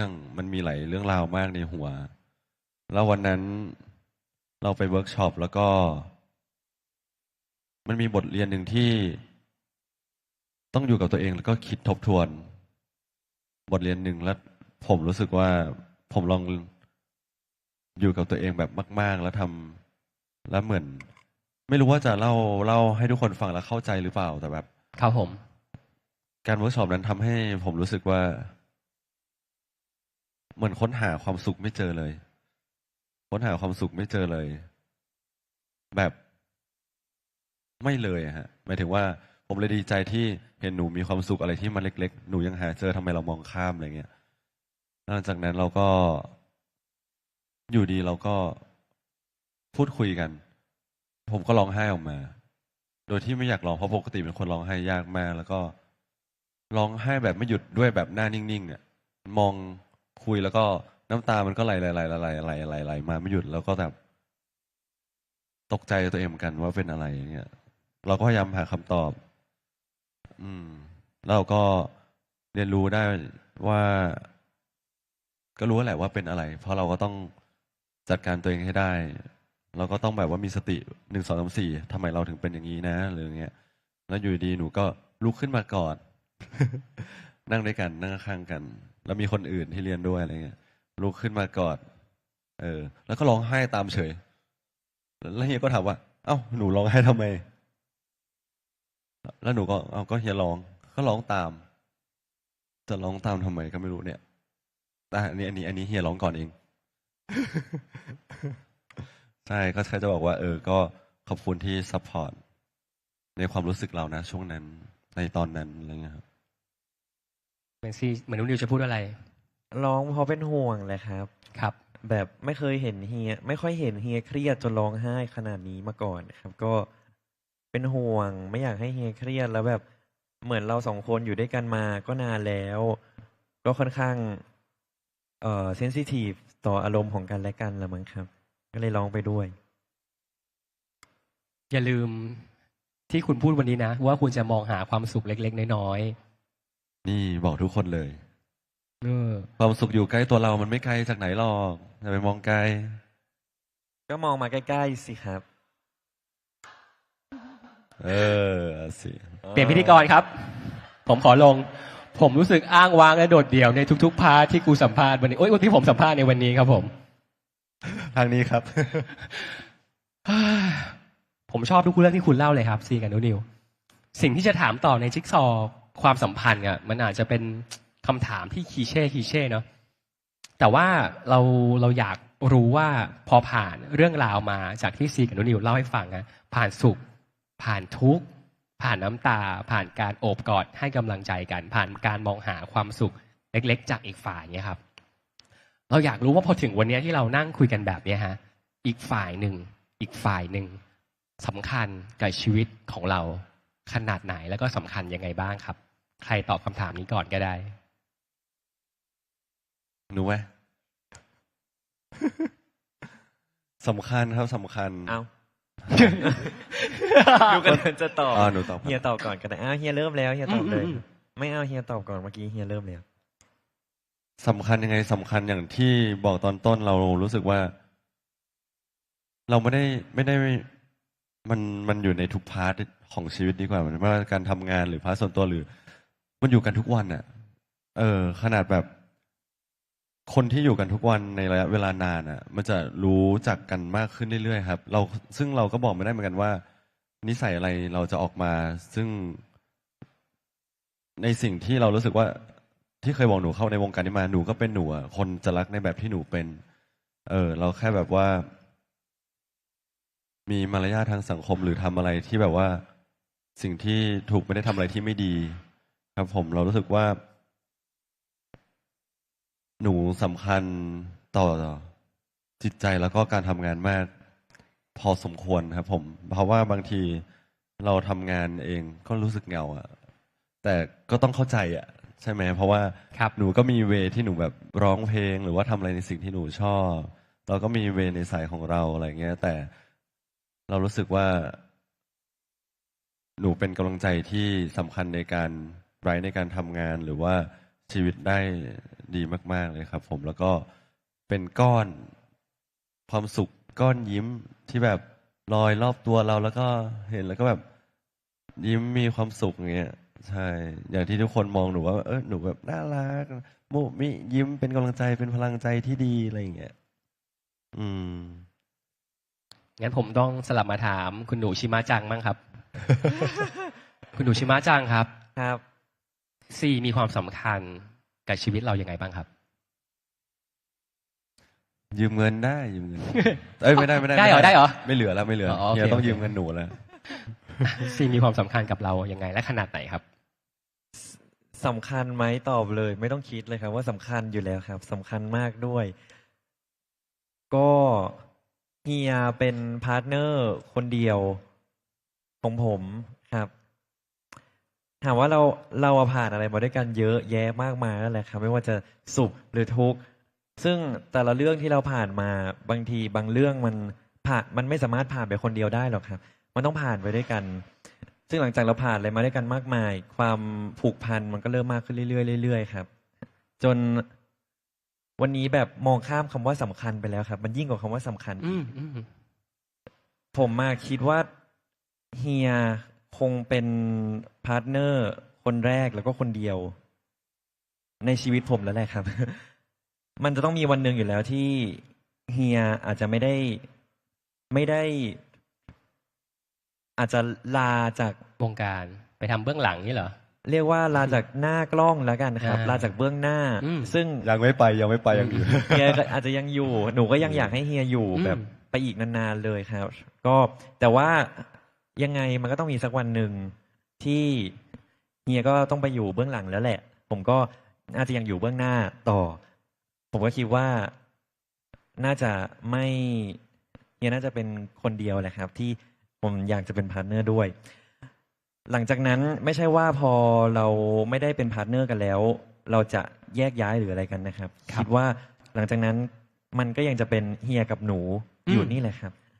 ไม่ว่าเราจะทำงานด้วยกันหรือยังไงมันก็ยังจะเป็นเฮียกับหนูแบบนี้ต่อไปเรื่อยๆไปอีกนานแสนนานเลยครับ เพราะว่าผมคิดว่าหลังจากเนี้ย น่าจะอีกเป็นปีไม่รู้ว่าหลายปีหรือเปล่าที่เราจะต้องอยู่ด้วยกันแบบนี้ครับ ซึ่งมันไม่มีทางลืมอยู่แล้วครับมันก็จะเป็นซีโนนิวอยู่ในความทรงจำแบบนี้ไปอีกนานมากๆเลย ไดอารี่มันไม่ได้จบแค่สเตตัสเนอะว่าคนหนึ่งทำงานอยู่ที่ไหนกับที่ไหน เพราะสุดท้ายแล้วคนเขียนไดอารี่ยังเป็นคนเดิม ครับ เดี๋ยวเราจะมาทดสอบ ตอนนี้เราในช่วงของจิ๊กซอว์ความสัมพันธ์นะครับมันจะมีช่วงหนึ่งที่เราใช้คำว่าเก้าอี้สลับร่าง วันนี้คุณไม่ใช่หนูชิมาจังแล้วนะ คุณคือซี ส่วนคุณคือหนูชิมาจังนะครับ ผมน่ารักครับ คุณเยนหลีคุณอะไรก็แล้วแต่นะ ชิมาจังเหรอ คุณหนูชิมาจังนะครับ เราจะมาทดสอบกันในสิ่งที่ผมถาม ว่าถ้ามันเกิด situation อะไรแบบเนี้ยซีจะทำแบบไหน นุนิวจะทำแบบไหน ทำไมเราไม่ต้องสลับแล้วตอบกันได้ง่ายๆเลยฮะ เราอยากเห็น reaction acting อะไรบางอย่าง หรือเล่าอะไรบางอย่าง ว่าคุณจะรู้ใจกันและกัน จริงไหม แค่ไหนก็นี่เชื่อว่าเก้าอี้สลับร่างครับ ผมจะยกสถานการณ์นะครับ ผมจะยกสถานการณ์ คุณคือใครนะ คุณคือซี ครับ คุณซีครับ ถามยังไงดียากเหมือนกันเนาะคุณซีครับ เวลาคุณที่แบบ อยากจะอ้อนใครสักคนนะครับ อยากจะอ้อนหนูอะครับ คุณซีเวลาคุณที่ซีอยากจะอ้อนหนูฮะ คุณซีจะอ้อนด้วยคำพูดแบบไหน น้ำเสียงแบบไหนฮะ ลองยกตัวอย่างคำอ้อนให้ฟังหน่อยได้ไหมฮะ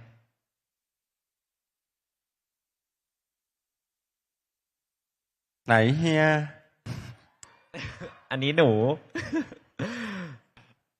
คุณต้องเป็นซีพึกแล้วนะ คุณต้องเป็นซีนะ ก็ หันไปบอกหนูสิ หนูกอดหน่อย กอดหน่อย แล้วปกติหนูไม่กอดเหรอครับ เวลาถามว่าหนูกอดหน่อยแล้วเขาไม่กอดเหรอฮะ ไม่มันเขาเรียกว่าอะไรมันก็คือแบบว่าก็มันก็มีเดินไปกอดเลยบ้าง แต่บางทีก็ หนูกอดหน่อย อะไรเงี้ย แล้วจะเป็นน้ำเสียงแบบนี้ตลอดเลยนะครับ นิ่ง โทนนี้ตลอดเลย โทน ๆเดี๋ยวหลังจากนี้ไม่ได้ยินโทนนี้แหละเดี๋ยว จะ ขึ้น เป็นโทนว่า หนูกอดได้ อันนั้นจะรู้สึกแปลก อันนั้นน่าจะแปลกกว่าเดิมแล้วหนูไม่เอาไม่เอาไม่เอา อ้าวแล้วหนูชิมะจังครับอ่ะโอ้อยากเอานุนิวครับ เวลาที่นุนิวอยากจะอ้อนพี่ซีอะครับนุนิวอ้อนยังไงครับ พูดด้วยประโยคแบบไหนเวลาอยากอ้อนแบบว่าโอ๊ยเหนื่อยจังเลยแล้วแบบอยากจะขอกำลังใจจากเขาเนี่ยอ้อนยังไงฮะ เขาจะไม่ได้พูดเท่าไหร่อ่ะ อืม มันจะ ตอนนี้ มี อุ๊ยนี่คุณกำลังเป็นซีอยู่ผมบอกให้คุณเป็นนุนิว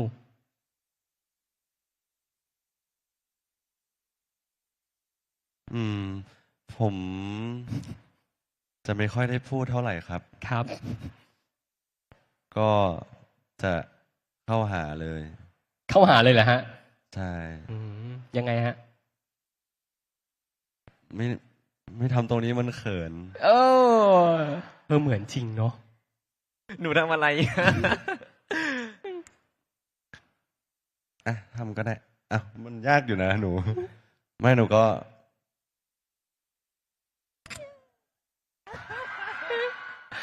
อ่ะเอารูปนี้ไปเปรียบเทียบกับตัวตนจริง ๆ ของเขา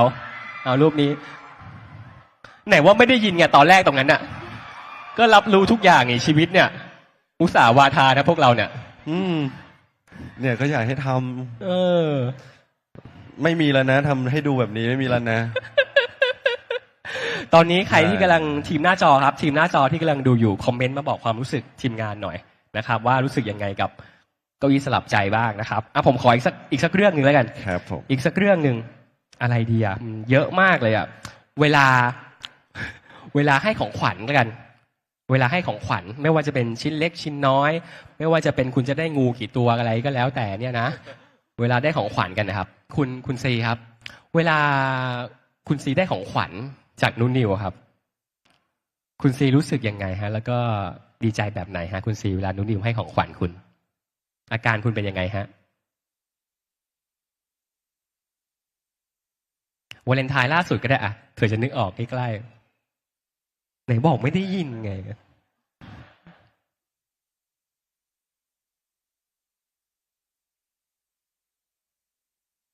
อืม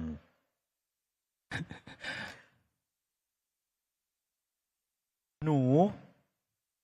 ซื้อนี่มาให้จริงเหรอ มันแพงซื้อมาทำไมแต่ก็ดีนะ มันก็จะประมาณนี้ ประมาณนี้ แหละ ยังคงเป็นเสียงแบบหลอดวอดมออยู่ ยังเป็นเสียงที่เป็นโทนของเฮียอยู่ครับ อืมแล้วนุนิวครับ แล้วเวลานุนิว โหเฮียมันแพงอะไรเฮียซื้อให้หนูหลายอย่างแพงทั้งนั้นเลย แค่นี้เอง ประมาณนั้น อืม cover หนูยากอ่ะ เขาว่ายากเหรอครับ ฮะ เพราะเขายูนิคนะเอาจ จริ ริ ง งๆ เขา เขามี unique เขามีความเป็นยูนิคที่แบบ ทั้งเสียงทั้งหน้าตาอยู่นี่มาก อืมน่ารักด้วย ชิมะจัง เป็นก้อน เมื่อกี้เฮียบอกหนูเป็นก้อนหนูยังจำได้อยู่นะ ก้อนความสุขไง หนูจินตนาการเป็นก้อนแบบไหน ก้อนแบบใหญ่ๆเหมือน กล ก้อน ม โลก อ้ว อะไร น อย่างเงี้ย อ่ะกลมอ้วนนิ่ม วันนั้นหนูจินตนาการเองแหละ ผมเป็นพิธีกรเนี่ยคุณคุยกันเองตลอดเลยนะแกคุณไม่ให้พื้นที่ผมถามคำถามเลยอะ ครับผม สุดท้ายผมอยากรู้ว่า คุณชอบแฮร์รี่พอตเตอร์ใช่ไหม ใช่ครับ คุณชอบไหม ชอบ คุณก็ชอบเหมือนกันเหรอ ชอบมาก คุณดูทุกอ่านทุกเล่มไหม7 เล่ม ผม ผมดูหนัง ดูเป็นภาพยนตร์ครับ อ๋อไม่ทันอ่านเลยโอ้แก่ไง ไม่แก่ครับ เชื่อเถอะแก7 เล่ม ถ้าให้คุณเลือก2 คำสาปที่คุณชอบครับ ระหว่าง Espresso ปาโตนุ่ม กับผมอ่านคำนี้ไม่ได้ทีอวาดาเดคาฟราคุณชอบ ครับ คำสาปไหนเพราะอะไรฮะ อันที่ 2อยู่แล้วครับผมตอบให้ เพราะเขาชอบเรียนเสียง แล้วเขาสามารถทำได้ด้วย เฮียทำสิ Harry Potter come to die อันนี้เหมือนตอนที่ใน YouTube ล่าสุดผมมันเห็นประโยคนี้อยู่ มันมีครับ เออ แล้ว ไม่มันมีอินฟลูเอนเซอร์หลายคนหรือฝรั่งคนไทยทำเยอะมาก แล้วก็ช่วงหนึ่งที่แบบหนูทำบ่อยจนหนูเป็นอะไรล่ะ คุณเป็นอะไรครับ คุณ แล้ว ต ก็ อบ ต้องทำตามอ่ะ คุณเป็นอะไรครับ คุณชอบเสกคำสาปให้คนตายเหรอฮะ เขาชอบเรียนเสียงทุกคนฮะ อืม กาน้ำก็ทำเสียงโน่นเสียงนี่ การน้ำ ถ้าดิสนีย์แบบติดต่อมาให้ ให้แบบว่าพากย์เสียงติดต่อได้เลยเขาชอบมาก โอ้ยินดีเลยครับ ทำเสียงสัตว์ทุกสรรพสิ่งบนโลก ชอบเรียนเสียงครับ เสียงอะไรแบบที่พอจะเรียนได้ก็จะทำครับ เอาวัดอาคาราบ้าก่อน อีกอะ มันน่าเกลียด อยากฟัง มันคือการแสดง ไม่ตลกมันน่ารัก น่ารักไหมครับ ผมไม่ได้พูดนะ ไม่ได้ทำมาสักพักหนึงแล้วเหมือนกันครับนี่ ขนาดไม่ได้ยินไมค์ผมยังได้ยินเลยเมื่อกี้ มันคือการแสดงมันหมายถือว่าแสดงให้ถึงสมบทบาทเป็นหลอดวอเดอมอร์ อยากได้ยินจริง ที่เรียนนี้เพราะมันตลกครับ ครับ ช่วยยืนด้วยครับ ช่วยยืน เลย เวลาเขา นะครับ เสกคาถาก็ต้องมีไม้เท้าอ่ะเอ้ยไม่ใช่ไม้เท้า ไม้กายสิทธิ์โอ้แก่จริงกูตอนนี้ อันนี้คือท่าจับไม้กายสิทธิ์ของโมเดมอร์คนปกติเขาจะจับแบบนี้ครับ ใช่คุณบอลจับอย่างนี้ใช่ไหม จับอย่างนี้ครับ โอ้ น่าจะถ้าไม่ผิดก็จะประมาณนี้ ใช่ ครับ ใช่ใช่ใช่ ยืนเลยแหละครับ ยืนเลยครับผม ตอนนี้คุณอยากสาบใครที่สุดฮะ อะไรนะครั คุณอยากสาบใครที่สุดตอนนี้ ทราบเฮียก็ได้ครับ เชิญครับ อยู่ตรงนี้ก็ได้ อยู่ ค ต รั ร บ งนี้ก็ได้ เดี๋ยวตกกล้องทีมหน้าจอไม่เห็นผมอีกอาเสก โอ้ย สาบหน่อย ไม่เคยทำให้ดูเลยนะครับเนี่ ครับ ย ผมขอบคุณมากครับที่คุณจะทำวันนี้ครับ แต่ผมจำไดอะล็อกไม่ได้แล้วจำได้แค่ Harry Potter อะไรแล้วก็ Come to Die อะไรสักอย่าง อ่า เอาเริ่มที่ Come to Die แล้วกันครับ Harry Potter come to die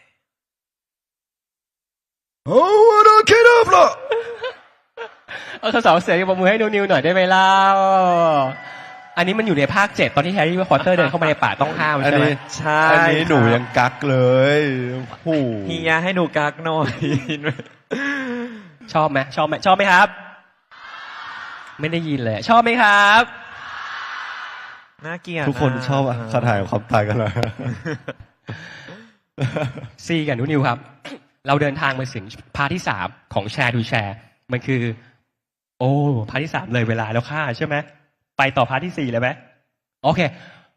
พาร์ทแฟลชการ์ดครับ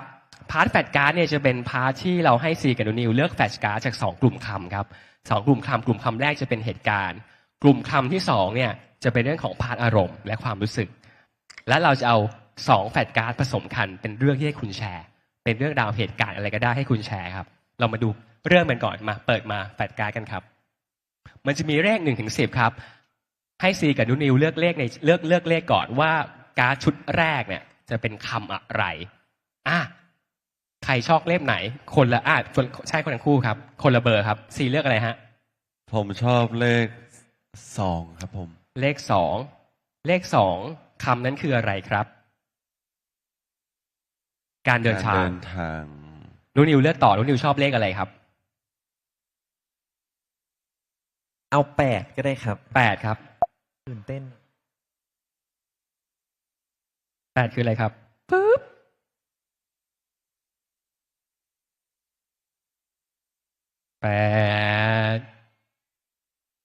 8โอเค ตื่นเต้น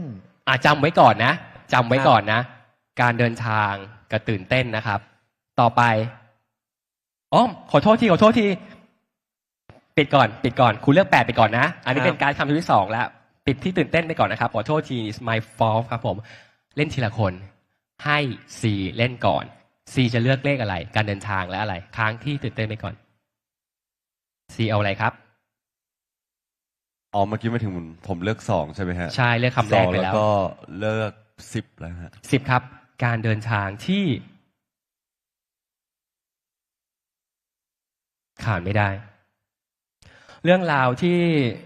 ซีจะแชร์กับเราคือเรื่องราวการเดินทางที่ขาดไม่ได้ ซึ่งผมไม่แน่ใจว่ามันจะเป็นทริปเชียงรายเหมือนเดิมหรือเปล่า หรือมันอาจจะไม่ใช่การเดินทางอย่างอื่นก็ได้เป็นการเดินทางในชีวิตการเดินทางอะไร เมื่อนึกถึงเหตุการณ์มันอาจจะไม่ใช่ทริปก็ได้นะฮะมันอาจจะไม่ใช่เรื่องของการไปเที่ยวก็ได้ แต่เป็นการเดินทางในชีวิต ที่ซีรู้สึกว่าการเดินทางเนี้ยสำหรับซีมันขาดไม่ได้ครับ การเดินทางที่ขาดไม่ได้ล่ะครับผม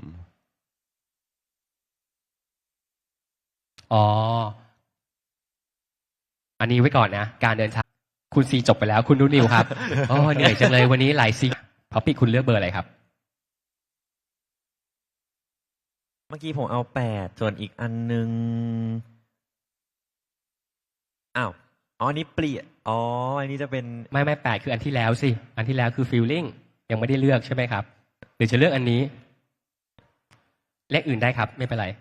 เอาเลข4แล้วกันครับ เลข4ครับ ย้อนเวลา มีคนจำได้ขนาดนั้นเลยเหรอ ย้อนเวลาบวกกับคำว่าตื่นเต้น เรื่องราวของนูนิวจะเป็นเหตุการณ์ถ้าย้อนกลับเวลาเนี่ยเหตุการณ์ไหนเรารู้สึกว่าเราตื่นเต้นที่สุดที่อยากจะแชร์มันออกไปแต่เราขอเริ่มที่ C ก่อนครับ ครับ การเดินทางที่ขาดไม่ได้สำหรับ C มันเป็นเรื่องอะไร อย่างที่พี่บอกมันอาจจะไม่ใช่เรื่องของทริปแต่เป็นการเดินทาง เรื่องราวในชีวิตที่เราเดินทางมา เรื่องราวเหล่านี้จุดเนี้ยเหตุการณ์เนี้ยที่เราขาดไม่ได้ในชีวิต การเดินทาง โอเค ผมยกเรื่องนี้มาละครับ ผมรู้สึกว่ามันทัชใจผมมาก ครับ ทุกครั้งที่จบคอนเสิร์ต อืม ซีมีโชว์ซีโนเนียลนอตไลฟ์หรือว่า DMD Land ทุกครั้งที่จบคอนเสิร์ตเรารู้สึกว่า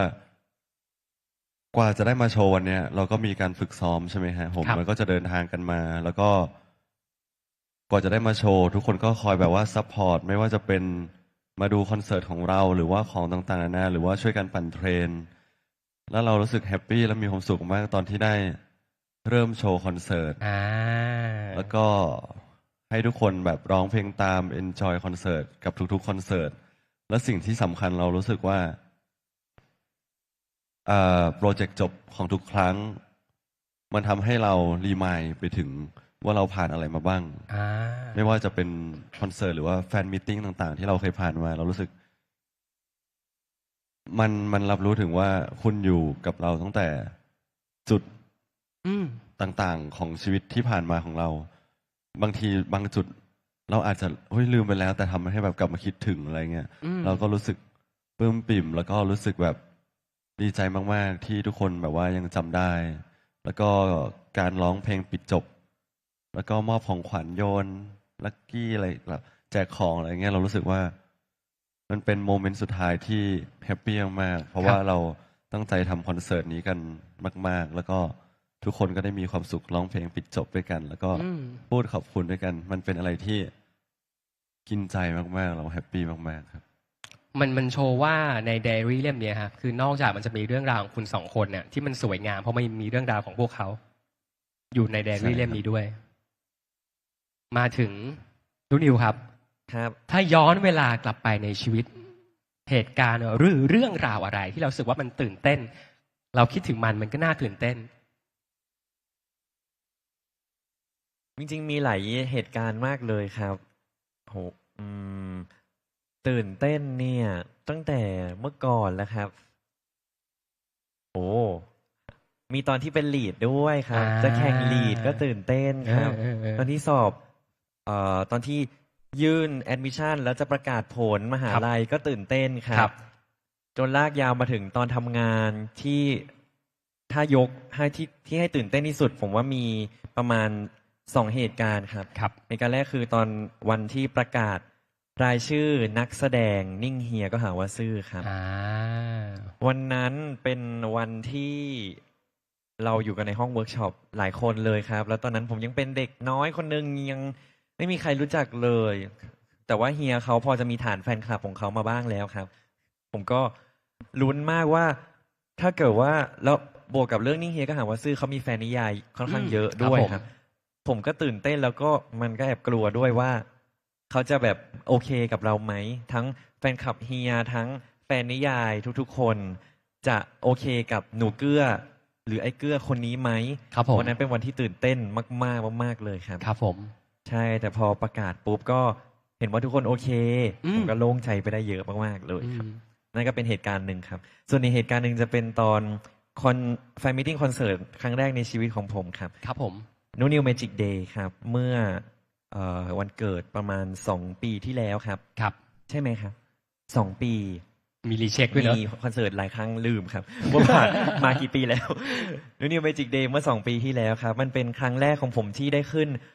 เวทีใหญ่ขนาดนั้นที่มีแฟนๆมาดูเยอะมากๆขนาดนั้น คนเดียวเราต้อง ครับ โปรเวทีไว้คนเดียวครับ ซึ่งครั้งนั้นก็จะไม่มีวันลืมเหมือนกันครับสำคัญในกับชีวิตของผมมากๆเลย ซึ่งถ้าย้อนกลับไปเนี่ยถ้าเอานูนิวในตอนเนี้ยกลับไปตอนนั้น ผมคิดว่าผมสามารถทำได้ดีกว่านั้นแน่นอน แต่ว่าผมรู้สึกว่าก็ไม่อยากจะย้อนกลับไปเอาตอนเนี้ยไปทำในตอนนั้นเหมือนกันครับ เพราะว่า ครับ ไม่งั้นผมจะไม่มีทางสัมผัสได้กับ feeling หรืออา ความรู้สึกที่เรากลัวเราตื่นเต้น เราเครียดเราแบบ หรือเรามันมีบางจุดที่ทำให้เราสามารถก้าวข้ามผ่านมันแล้วทำให้เรา กล้าที่จะทำอะไรมากมายขึ้นบนเวทีที่ใหญ่ขนาดนั้นครับ อืม ผมรู้สึกว่ามันเป็นประสบการณ์ที่ยิ่งใหญ่แล้วก็ดีมากๆที่ผมได้ผ่านมันมาครับ อืมซึ่งอย่างที่นุนิวบอกเลย คือประสบการณ์ในวันนั้นที่เราอาจจะไม่ทำได้ไม่ดีมากอ่ะสุดท้ายแล้วพอผ่านมาถึงวันเนี้ยพอเรามองย้อนกลับไปอ่ะไอการล้มลุกคลุกคลานในบางเรื่องอ่ะกลับสำคัญกลับเป็นจิ๊กซอว์ที่สำคัญ ใช่ครับ จริงๆวันนั้นมันก็มีอยู่หลายโชว์มากๆที่ผิดพลาด ไม่ว่าจะอาจจะลืมเนื้อบ้าง หรือว่าร้องเพี้ยนบ้าง แต่ว่านึกย้อนไปแล้ว ไม่เคยคิดอยากกลับไปแก้ไขเลยครับ เพราะว่าเหตุการณ์เหล่านั้นทำให้ผมโตขึ้นจริง อืมยอดเยี่ยม นี่คือแฟลชการ์ดของแชร์ดูแชร์ถ้าสมมติใครเป็นแฟนรายการเราจะมีการเล่นแฟลชการ์ดอย่างนี้ในทุกๆ EP นะครับก็ตอนนี้ทุกคนสามารถเข้ามาคอมเมนต์นะครับแล้วก็เล่าเรื่องราวของตัวเองก็ได้ว่าถ้าเป็นเหตุการณ์ของตัวเองที่ได้จับแฟลชการ์ดเหมือนของซีกับนุนิวเนี่ยทุกคนคิดถึงเรื่องราวอะไรกันแชร์เข้ามาให้เรารับรู้หน่อยนะครับว่าเก้าอี้แห่งเรื่องราวของพวกคุณเป็นอย่างไรบ้าง เราเดินทางมาถึงพาร์ทที่ 4 ซึ่งเป็นพาร์ทผมเชื่อว่าเป็นพาร์ทที่สำคัญมากๆของโชว์ในครั้งนี้ครับ มันอาจจะไม่ใช่เรื่อง Deep Talk ที่อยู่เรื่องราวในชีวิต แต่มันเป็นคำถามจากความรัก มันชื่อว่า Fan to Share Fan to Share เนี่ยเราเปิดโอกาสให้แฟนคลับของซีกับนิวส่งคำถามเข้ามาให้กับ The Standard Pop ซึ่งก็มีคำถามส่งมาเยอะมากๆครับ เราจะเลือกเข้ามา 3 คำถามจากเพื่อนๆที่เล่นเกมทางออนไลน์ และอีก 3 คำถามจาก 100 แขกพิเศษของแชร์ดูแชร์ในวันนี้ที่หย่อนเข้ามาในกล่อง ทุกคนได้หย่อนหรือยังครับ หย่อนคำถามมาแล้วก็จะมีการจับมา 3 คำถาม เรามาเริ่มกันเลยไหมว่าแฟนๆของคุณเนี่ยอยากรู้เรื่องราวอะไรเกี่ยวกับซีและดูนิวมากที่สุด ๆ เริ่มเลยก็ มา ได้ครับ เรามาคำถามแรกกันก่อนครับ ทั้งสองคนเคยรู้สึกสูญเสียตัวตนของตัวเองไปไหมคะ หรือรู้สึกว่าตัวเองยังทำอะไรไม่เก่งพอไม่ดีพอ และเอาตัวเองไปเปรียบเทียบกับคนอื่น เพราะเราก็คือน่าจะเป็นแฟนคลับท่านนี้เนาะเพราะเราก็มักจะเป็นอยู่บ่อยๆ จนรู้สึกเสียความมั่นใจไป เลยอยากถามถึงวิธีการจัดการกับความรู้สึกเหล่านี้ซีกับนุนิวครับ เคยมีไหม ที่เราทำงานในวงการบันเทิง เราใช้ชีวิตแล้วรู้สึกเราสูญเสียความเป็นตัวเองไป หรือคิดว่าตัวเองยังไม่ดีพอ เคยเกิดเหตุการณ์อย่างนั้นกับทั้งสองคนบ้างไหมแล้วเราจัดการกับเหตุการณ์นั้นยังไง ใครก่อนก็ได้ครับ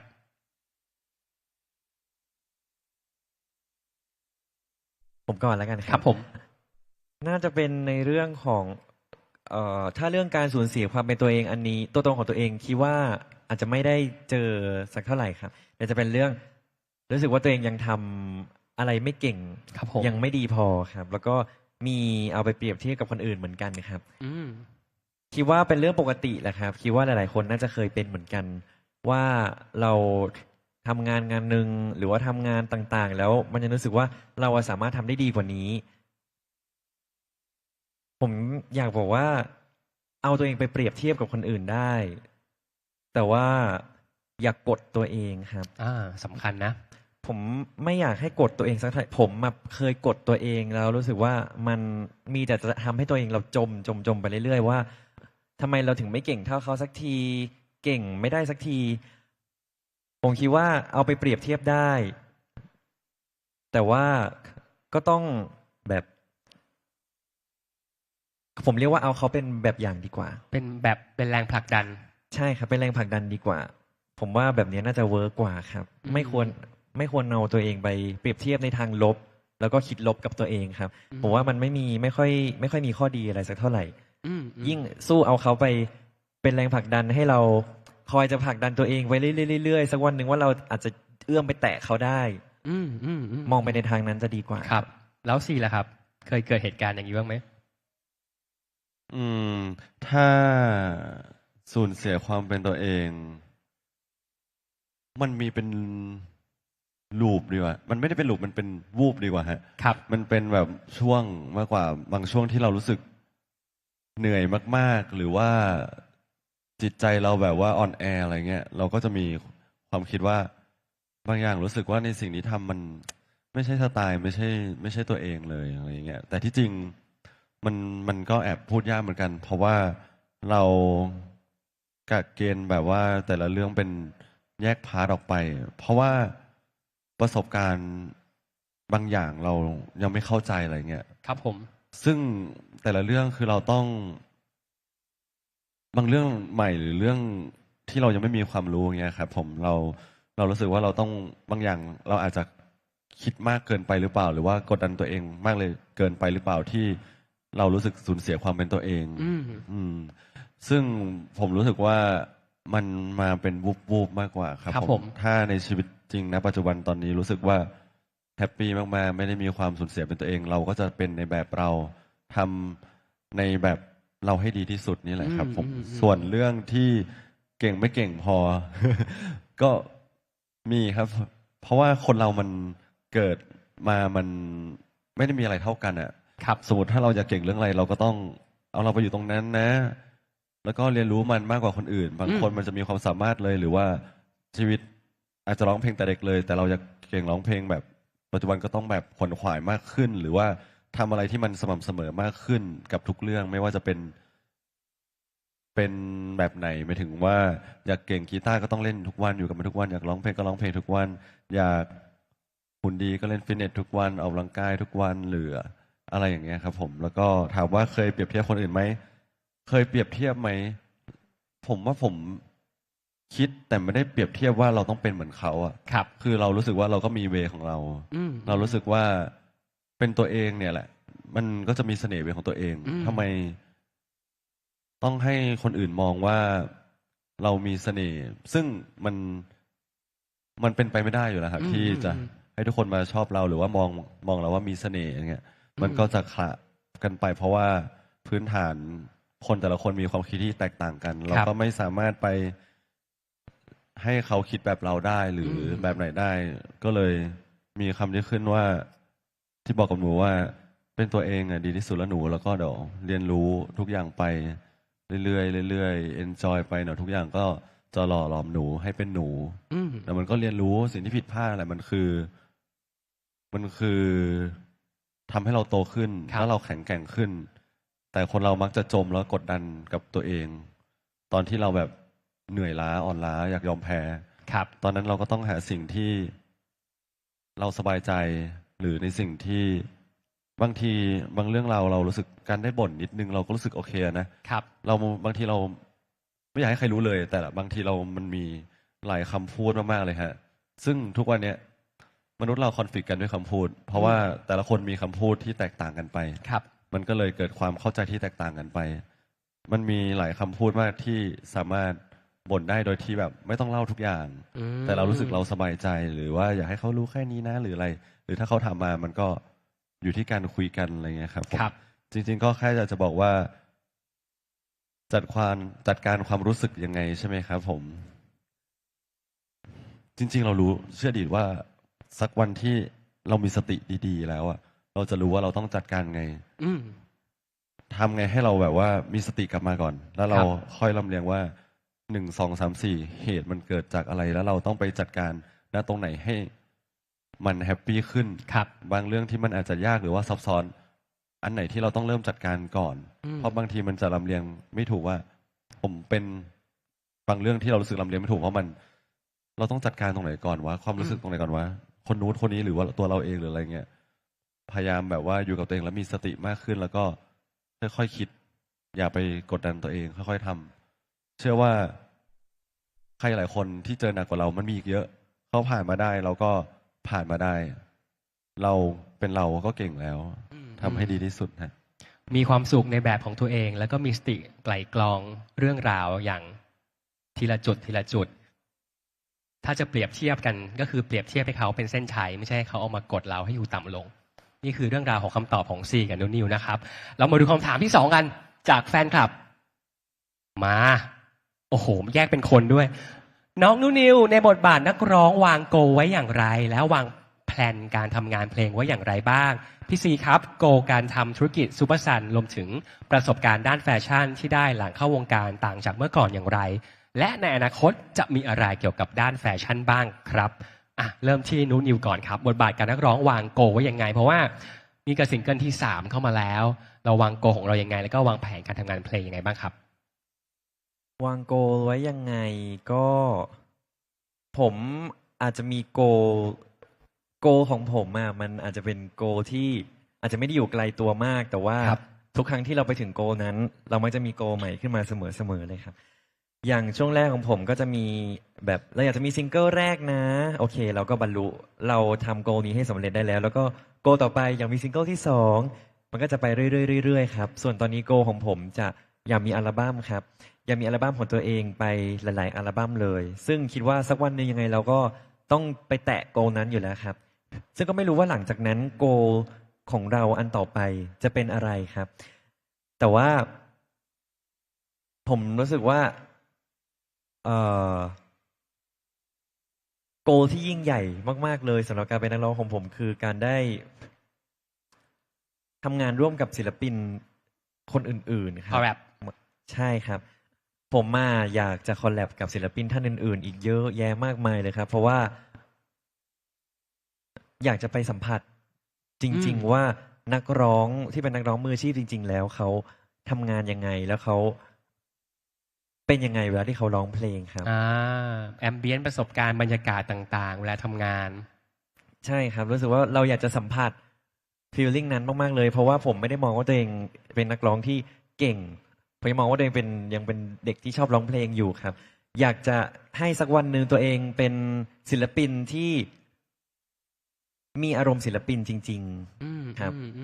อยากให้ตัวเองเป็นแบบนั้นครับ ฟังแล้วพี่ชอบตรงไหนรู้ไหมพี่ชอบรู้สึกก็แบบว่าสำหรับในใจพี่เถียงนะว่านิวไม่ใช่เป็นนักร้องที่ไม่เก่งอ่ะคือในใจพี่เถียงเรียบร้อยแล้วเพราะคุณร้องเพลงดีมาก แต่ชอบประโยคที่บอกว่ายังรู้สึกว่าตัวเองยังเป็นเด็กที่ชอบร้องเพลงอยู่เลยพี่รู้สึกว่าอันเนี้ยคือหัวใจที่สำคัญ เพราะตราบใดที่เราไม่ได้คิดว่าเรายังเป็นเด็กที่มีความฝันเนี่ยมันก็สำหรับพี่มันก็ อาจจะไม่ดีหรือเปล่าเพราะเรายังเป็นเด็กที่มีความฝันในสิ่งที่เรารักอยู่เสมอ ใช่ครับรู้สึกว่าถ้าเราคิดแบบนี้มันจะทำให้เราไปต่อได้เรื่อย อืม ๆ เพราะว่าถ้าเราคิดว่าโอเคเราเก่งแล้วแน่นอนว่ายังไงเราก็น่าจะไม่อยากพัฒนาตัวเองต่อไปแล้วแหละครับน่าจะหยุดอยู่กับที่ ครับ ซึ่งผมไม่อยากคิดแบบนั้นครับ ครับ ไม่เคยคิดด้วยว่าตัวเองเก่ง อืม ถึงแม้ว่าจะมีคนรอบตัวชมผมว่ายังไงก็ตาม แต่ว่าไม่เคยมั่นใจตัวเองว่าเก่งครับอันนี้เป็นความคิดของผมอย่างหนึ่งครับ สลับมาที่เท่าแก่ครับ เท่าแก่วางการทำธุรกิจซูเปอร์ซันรวมถึงวางแผนในอนาคตด้านแฟชั่นไหมฮะเท่าแก่ เท่าแก่เลยฮะ ครับผม โกของซูเปอร์ซันเหรอ จริง ๆ เรารู้สึกสนุกครับ จริง ๆ แบรนด์นี้เราอยากทำมาตั้ง2 ปีแล้วฮะ อืม ใช่แล้วเราได้มีโอกาสฟอร์มทีมขึ้นมา แล้วก็มีคนที่มองภาพเดียวกับเรา แล้วก็เอนจอยกับเวิร์กของเรา แล้วก็เรียนรู้ไปพร้อมกันว่าต้องการให้มันเป็นยังไง ถ้าโกจริง ๆ ก็อยากมีหน้าร้าน แล้วก็เปิด ป๊อปอัพสโตร์ อ่า ที่ไทยที่ต่างประเทศ ครับผม ก็ต้องอยู่ที่ทุกคนสนับสนุน สนับสนุนไหมครับ พยักหน้าพึบ ทางหน้าเงียบเลย ยังไม่เหนื่อยใช่ไหมครับ ยอดเยี่ยม เท่าแก่วางแผนจะถ้ามันเกิดเปิดหน้าร้านจริงก็คือเป็นความสำเร็จอีกหนึ่งบุตรหมายที่สำคัญเหมือนกันเนาะ โอ้โหก็น่าจะภูมิใจมากๆครับ เพราะว่าผมรู้สึกโปรเซสในการทำแบรนด์มันเยอะมากเลย แล้วเราแบบว่าเราไม่ได้เขาเรียกว่าอะไรอ่ะ เรารู้สึกว่ามันมีหลายโปรเซสมาก เราไม่ได้เก่งทุกด้านไง ครับ เราต้องหาคนที่ทำงานในส่วนนี้แทนเราในบางเรื่องอะไรอย่างเงี้ยครับผม แต่เรารู้สึกเห็นเวลาทุกคนได้ใส่แบรนด์ของเราเสื้อผ้าต่างๆนานาเพราะว่าผมมันจะไม่จบเสื้อผ้าแน่นอน ผมอยากทำเตียงผ้าห่มหมอนโซฟาอะไรทุกอย่างแบบ everything ที่เราอยากจะทำอะ ร้านค้าแถวนี้เริ่มสั่นละ จะทำทั้งหมดเลยเหรอลูก ใช่อยากจะทำมันออกมาครับผมแล้วก็มันก็ได้ประสบการณ์ใหม่ๆเรื่อยๆนะเพราะว่าในเบื้องหลังโปรเซสมันเยอะจริง ๆ ครับผมบางทีบางทีมันไม่ได้ออกมาพูดหรือเอามาเล่าอะไรเงี้ยมันมีหลายอย่างมาก แล้วก็ต้องทำตามขั้นตอนไปเรื่อยๆครับผมใช่ เอาใจช่วยเท่าแก่แล้วก็คุณศิลปินนักร้องนะครับ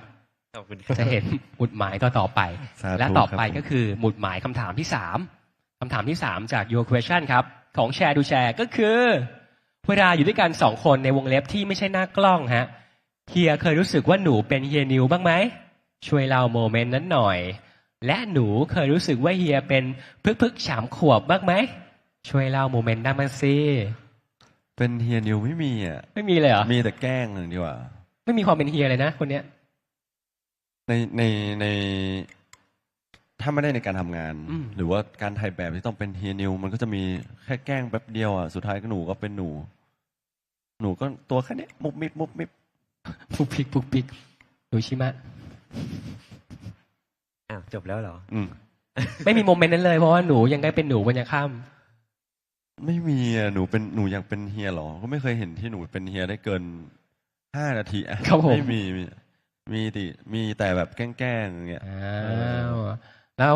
รู้นิวแล้วอ่ะจะโต้แย้งอะไรไหมเมื่อกี้เห็นจะพูด เฮียอาจจะไม่เคยเห็นก็ได้ จริง ๆ ผ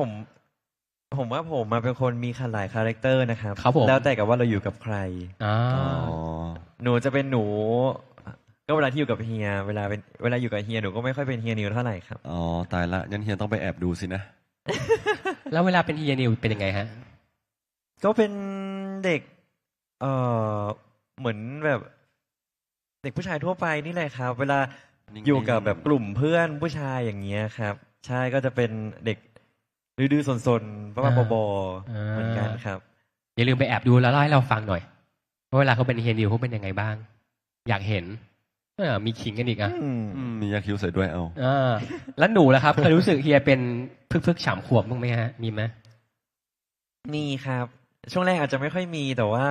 พออยู่ด้วยกันไปเรื่อยเราเริ่มจะตัวเล็กลง มี เล็กลง บ้าง เล็กลงเรื่อยๆเรื่อยๆ อาการ เลยคบ จะเป็นยังไงฮะ3 ขวบอาการจะเป็นยังไง เฮียชอบแกล้งผมแบบโดยการส่วนถ้าเป็นผมอ่ะผมจะแบบชอบงอแงใส่เฮีย อาจจะแบบว่าเฮียอย่างนี้ แต่ว่าเฮียเริ่มจะทำตามครับ ครับผม เริ่มจะทำตามผม จนเริ่มจะตัวเล็กลงเรื่อยๆก็จะหนูอ่ะจะเริ่มมีแบบนี้ คุณยอมรับไหมฮะ คุณยอมรับไหม ยอมรับแกล้งไงแกล้งเก่า อ๋อเออ ครับ มันมีสิ่งหนึ่งที่แบบอยู่ในใจแล้วแบบมันเป็นคำลอยๆขึ้นมานะว่าแบบมันเป็นเพลงอ่ะว่าความรักจะทำให้เราดูเด็กลงนิดหนึ่งเฉยๆเล่าให้ฟังไม่มีอะไร ครับผม เด็กจริงครับ คำถาม เด็กจริง คำถามต่อไปจะเป็นคำถาม จากแฟนที่อยู่ที่นี่ครับ3 คำถาม ผมยังไม่เห็นคำถามเหมือนกัน เพราะว่าเขาจับฉลากตอนที่เรากำลังนั่งคุยกันอยู่ข้างล่างครับ เรามาดูกันยังไงฮะ3 คำถาม ชูพิซีนุนิวครับ อยากให้นิยามความสัมพันธ์ ซึ่งกันและกันในแต่ละปี ปีที่ 1 ปีที่ 2โอ้โหเด็ดดาไอคนที่มานี่ก็ใช้ได้นะ ปีที่ 3 ถึงปัจจุบันครับ ด้วยคำสั้นๆ เพียง3 คำนั่นหมายความว่าต้องให้แยกในแต่ละปีถูกไหมผมเข้าใจถูกไหมปีที่ 1 ครับ นิยามความสัมพันธ์สั้นๆ3 คำปีที่ 1 คืออะไร ต้อง ครับ 3 ปีเหรอ เอาทีละปีไงปีที่ 1 ก่อน ความสัมพันธ์ปีที่ 1 ให้พูดมา3 คำแทนนิยามของความสัมพันธ์ในปีที่ 1 ปีที่ ปีที่ 1 อืม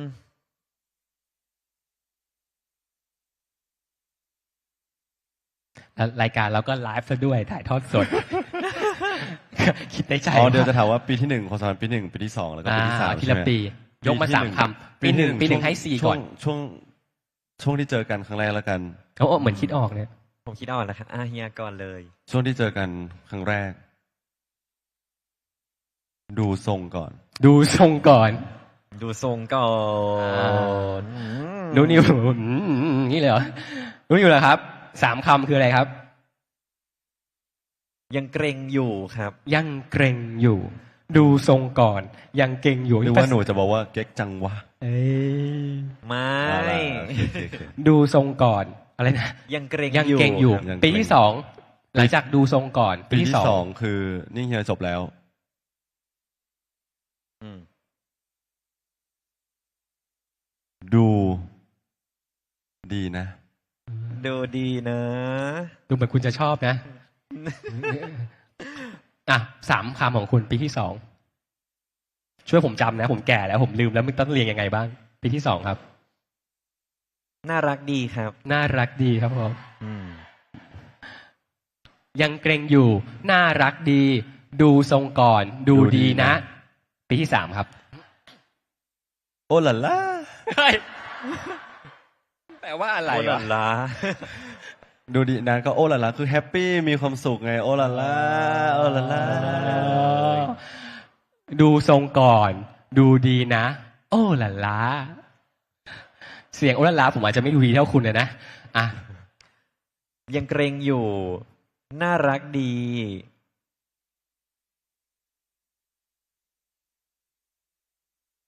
เมื่อหนูคิดออกแล้วอะ เหมือน แต่ไม่พูดออกมา อะไรอะ คุณรู้ใช่ไหมว่าเขา ไม่ ไม่ รู้ พูด หืมอะไรอะ ชอบแล้วแหละครับ อืม หมายถึงว่าชอบเวลาอยู่ด้วยกันไงครับ ตอนแรกอาจจะยังเกรงอยู่แต่พอรู้จักกันไปเรื่อยๆ ก็แบบ โอเค อยู่ด้วยกันแล้วก็ชอบ ใช่อยู่ด้วยกันแล้วก็ชอบไงมันมี ดีไม่ ความ บอกว่า สุข เกลียด ครับ เกลียดเฮียและ ใครจะเกลียดครับ อ๋อฉันชอบเวลาตอนที่อยู่กับเธออย่างงี้ ใช่ครับ เขาเริ่มไม่สนใจพิธีกรอีกแล้ว ก็ไม่รู้จะนั่งทำไมเหมือนกัน ไม่เราผ่าน มีคนร้อน ะไกั เฮ้ยมีคนร้อน มีคนร้อนอยู่ตรงนู้นลงมาไปเข้าห้องน้ำสิทนทำไมลงไปออกไปก่อน ผมขอรีแคปแบบนี้ครับ ดูทรงก่อน อะไรนะ อะไรนะ ดูดีนะ ดูดีนะ โอ้หล่ะล้า โอ้ลาลาครับ ยังเก่งอยู่อะไรนะครับ น่ารักดี น่ารัก คบ ดีและ ชอบแล้วแหละ ชอบแล้วล่ะ ครับ คุณจะกรี้ซ้ำทำไมกับเรื่องเดิมๆ คุณจะกรี้ซ้ำทำไมกับเรื่องเดิม ผมขออนุญาตไม่ขยายความนะครับ เพราะว่าโจทย์ถามมาว่าให้พูดแค่3 คำ อะไรนะ หลังจากฟัง3 คำของซีรู้สึกไงบ้างครับ ถามให้ก็ได้จ้า ก็ รู้สึกยังไงล่ะครับ เฮ้ย ดูทรงก่อนดูดีนะ โอ้ลาลา ดูทรงก่อนดูดีนะ โอ้หล่ะล่ะก็ดูเป็น อืมดูเฮียก็มีความสุขขึ้นเรื่อยๆที่อยู่ด้วยกันนะครับ ครับผม ตั้งแต่ปีแรกยังแบบดูทรงอยู่ไง เราไม่รู้ว่าหนูเป็นยังไง เป็นกราฟ ใช่ไหม ขาขึ้น เป็นกราฟขาขึ้น ใช่ครับ เป็นกราฟขาขึ้นมาจนถึงโอ้หล่ะล่ะก็แบบ อืม โอเคเฮียมองหนูว่าแบบหนูหล่ะล่ะเฮียก็น่าจะหล่ะล่ะด้วยครับ ครับผม ก็ดีแล้วครับ 3 คำจากนุนิวครับรู้สึกไงครับ ยังเกรงอยู่ ยังเกรงนะ ยังเกรงอยู่ น่ารักดี น่ารักดีชอบแล้วล่ะ ยังเกรงอยู่น่ารักดี ชอบแล้วนะ รู้สึกยังไงใช่ไหมฮะ ยังเกรงอยู่ครับ ก็รู้สึก อะไรเนี่ยหนูพูดอะไรเนี่ย เอ้า ก็รู้สึกดีครับผมรู้สึกดีที่หนูแบบว่า พูดว่าชอบแล้วนะเซอร์ไพรส์มาก ก็คงชอบจริงๆแหละเขาคงพูดให้คนฟังอ่ะ อืม แต่ชอบแบบไหน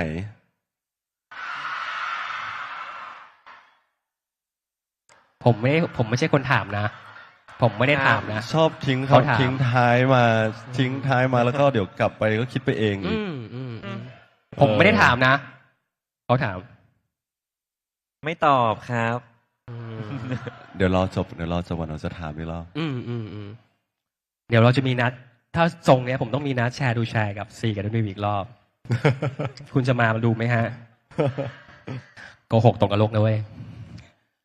เอาอย่างผมขอบคุณมากสำหรับ3 คำที่มีความหมายใน3 ปีนี้นะครับ ด้วยความที่เป็นรายการสดครับท่านผู้ชมครับ ขออนุญาตเป็นคำถามถัดไปครับคำถามที่ 3 ของค่ำคืนนี้ว่า อยากรู้ว่าซีนูนิวมีทริคสำหรับคนเป็นพาร์ทเนอร์กันอย่างไร ให้สามารถมีความสัมพันธ์ที่เฮลตี้ทั้งในด้านการทำงานและการใช้ชีวิตอย่างเสมอต้นเสมอปลายจนถึงทุกวันนี้ครับ เป็นทริคในการเป็นพาร์ทเนอร์แหละการสร้างความสัมพันธ์ในการทำงานด้วยเพราะคุณต้องทำงานด้วยกันตลอดเวลา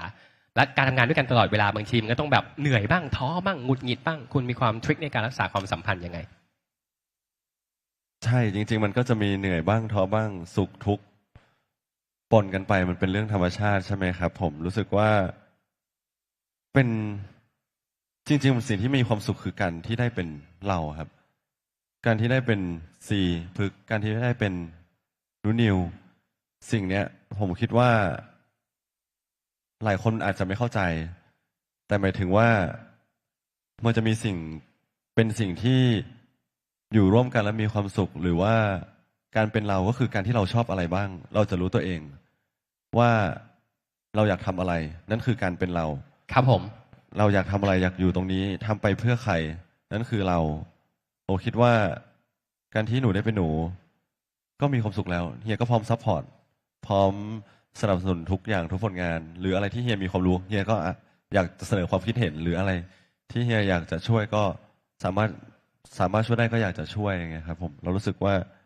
การเป็นเราในฉบับของเรา การเป็นตัวของตัวเอง ใช่ ในความสัมพันธ์ มันก็จะมีเรื่อยๆทุกปีเรื่อยๆมันก็จะมีความคิดการเรียนรู้กันไปเรื่อยๆทุกปีเรื่อยๆเจอสิ่งใหม่กันเรื่อยๆครับผม แล้วนิวล่ะครับ สำหรับผมคิดว่าใจเย็นครับใจเย็นคิดว่าสำคัญมากๆเหมือนกัน จริงๆถ้ามองกลับกันถ้าเราใจร้อนน่ะ อืม ไม่ว่ายังไงก็มีต้องทะเลาะกัน ต้อง ครับ แตกคอกันอยู่แล้วครับ แต่รู้สึกว่าถ้าเราใจเย็นกันทั้งคู่ ถึงแม้ว่า เราอาจจะมีไม่เข้าใจกันบ้าง มีแบบอาจจะโกรธหรือว่าโมโหบ้าง แต่อยากให้คิดไว้ว่า ถ้าสมมติวันหนึ่งที่เราใจร้อนแล้วเราเผลอพูดหรือว่าทำการกระทำอะไรที่ทำไปโดยไม่คิดครับ ความสัมพันธ์มันจะเริ่มมีความร้าวแน่นอนครับ อาจจะเป็นรอยร้าวที่เล็กหรือว่าใหญ่หรือว่าจะแตกไปเลยก็ได้ แต่ยังไงก็ต้องมีร้าวแน่นอนอยู่แล้วครับ ซึ่งรู้สึกว่าถ้าเราใจเย็นกันทั้งคู่ น่าจะเป็นอะไรที่ดีมากๆครับ อืมเป็นตัวของตัวเอง และใจเย็นในความสัมพันธ์ นี่คือคำตอบของซีกับนิวนะครับ ผมเป็นคนตกเลขฮะ เรามาครบ3คำถามแล้วใช่ไหมครับ ครบ3คำถามแล้วเนอะใช่ไหม เหมือนจะเหลืออีกหนึ่ เหลืออีกหนึ่งเหรอครับงั้นไป พี่ซีกับน้องนิวคิดว่าโซนคือขนมอะไร เพราะอะไร และเปรียบกันและกันเป็นขนมอะไร ซนเป็นขนมอะไรเหรอ อืม แก้วมังกร โอ้โหแก้วมังกรคือขนมเหรอ ไม่เอาแก้วมังกรมาทำเป็นขนมมากระลอง อ๋อ หรือทำเป็นขนมปังอะไรอย่างเงี้ยครับผม เขาประท้วงอ่ะ กันและกันก็เป็นแก้วมังกรเหมือนกัน คุณที่บ้านคุณปลูกต้นแก้วมังกรไหม ฮะไม่ครับเม็ดเยอะ ฟังเสียงเขาพวกเขาดูไม่ค่อยพอใจเท่าไหร่นะเขาจะเป็นแก้วมังกรอ่ะโซนเป็นอะไรครับนุนิวครับ ซนเป็นอะไรหรอครับ เป็นลูกอมหลากสีแล้วกันครับ อืม ลูกอมหลากสีมีหลายรสชาติ ใช่เป็นลูกอมที่เป็นลูกอมที่มีสีสันหลาย ๆ สีครับรู้สึก ครับ ว่าเวลาเรามองไปแล้วก็จะแบบมีความสุขรู้สึกว่าเป็นมอบสีสันให้กับชีวิตเรา แล้วก็ที่มีหลายสี เพราะว่าแต่ละคนก็มาจากต่างที่กัน นั่นน่ะสิใช่ มาจากหลาย ๆ คาแรคเตอร์ อืม ซึ่งนั่นแหละครับ ก็หมายถึงว่าซนเราเป็นครอบครัว ครับ ที่มีสีสัน แล้วก็ อ่ามี มีจากคนจากหลาย ๆ ที่มารวมกันอยู่ที่นี่ครับ เป็นรูปอะไร เป็นรูปอะไรเหร ลู อ กอมรูป เป็นลูกอมก็มีหลายรูปเลย มีทั้งหัวใจ มีทั้งลูกกลมๆ มีสายลุง มีก้อนเมฆ อ่า มีเป็นสัตว์น่ารักด้วยครับ มีเยอะแยะเลยครับ อ๋อ เขา มิกกันเลย ว่าคุณเป็นคนแบบจินตนาการเหมือนกันเนาะถ้าเราคุณเป็นนักฝันเหมือนกันอ่ะ ผ่านคำตอบเหมือนกัน มันไปเรื่อยครับ ซึ่งมันน่ารักครับ ซึ่งมันน่ารัก คุณผู้ชมครับ ดูจบในทีมหน้ากล้องหรือคุณผู้ชมที่อยู่ที่นี่นะฮะอย่าลืมทำแบบสอบถาม ซึ่งเดี๋ยวทีมงานจะมีการปล่อยออกไปนะครับ เดี๋ยวผมจะขึ้นหน้าจออีกครั้งหนึ่งแล้วกันนะครับ เรามาถึงคำถามสุดท้ายก่อนคำถามสุดท้ายของแชร์ในวันนี้ เวลาผ่านไปเร็วมากตอนแรกผมคิดว่าคุย2 ชั่วโมงเนี่ยมันจะช้ากว่านี้แต่ผมว่าหลาย ๆ เรื่องราวมันเป็นจิ๊กซอว์ที่สวยงาม โดยเฉพาะ ชอบแล้วล่ะ เป็นจิ๊กซอว์ที่สวยงาม ทุก ๆ ข้อแหละในจิ๊กซอว์ที่สวยงามครับ แต่นี่คือ Secret Diary ครับ Diary ลับ Diary ของพวกคุณ2 คน ผมไปชวนคิดเล่น ๆ ว่า ถ้าเราสามารถเขียนเรื่องราวในอนาคตของความสัมพันธ์แสนพิเศษในชื่อตอนของเราในครั้งนี้ได้ครับ เราสามารถเขียนล่วงหน้าในอนาคตได้ซีกับนิวอยากเขียนข้อความอะไร ในเรื่องความสัมพันธ์ของเราใน Diary เล่มนี้ฮะเหตุการณ์ในอนาคต มันจะเป็นแค่1 คำก็ได้1 ประโยคก็ได้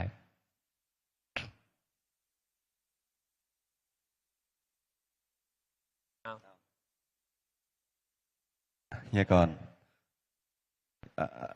ในช่วงกี่ปีฮะ 3 ปีแห่งความสัมพันธ์ 3 แสนพิเศษ แล้วเราเขียนเป็นอนาคตจะกี่ปีก็ได้10 ปี20 ปี30 ปีข้างหน้าที่ซีอยากจะเขียนถึงอนาคตในความสัมพันธ์นี้ซีจะเขียนเป็นว่า ภูมิใจในตัวหนู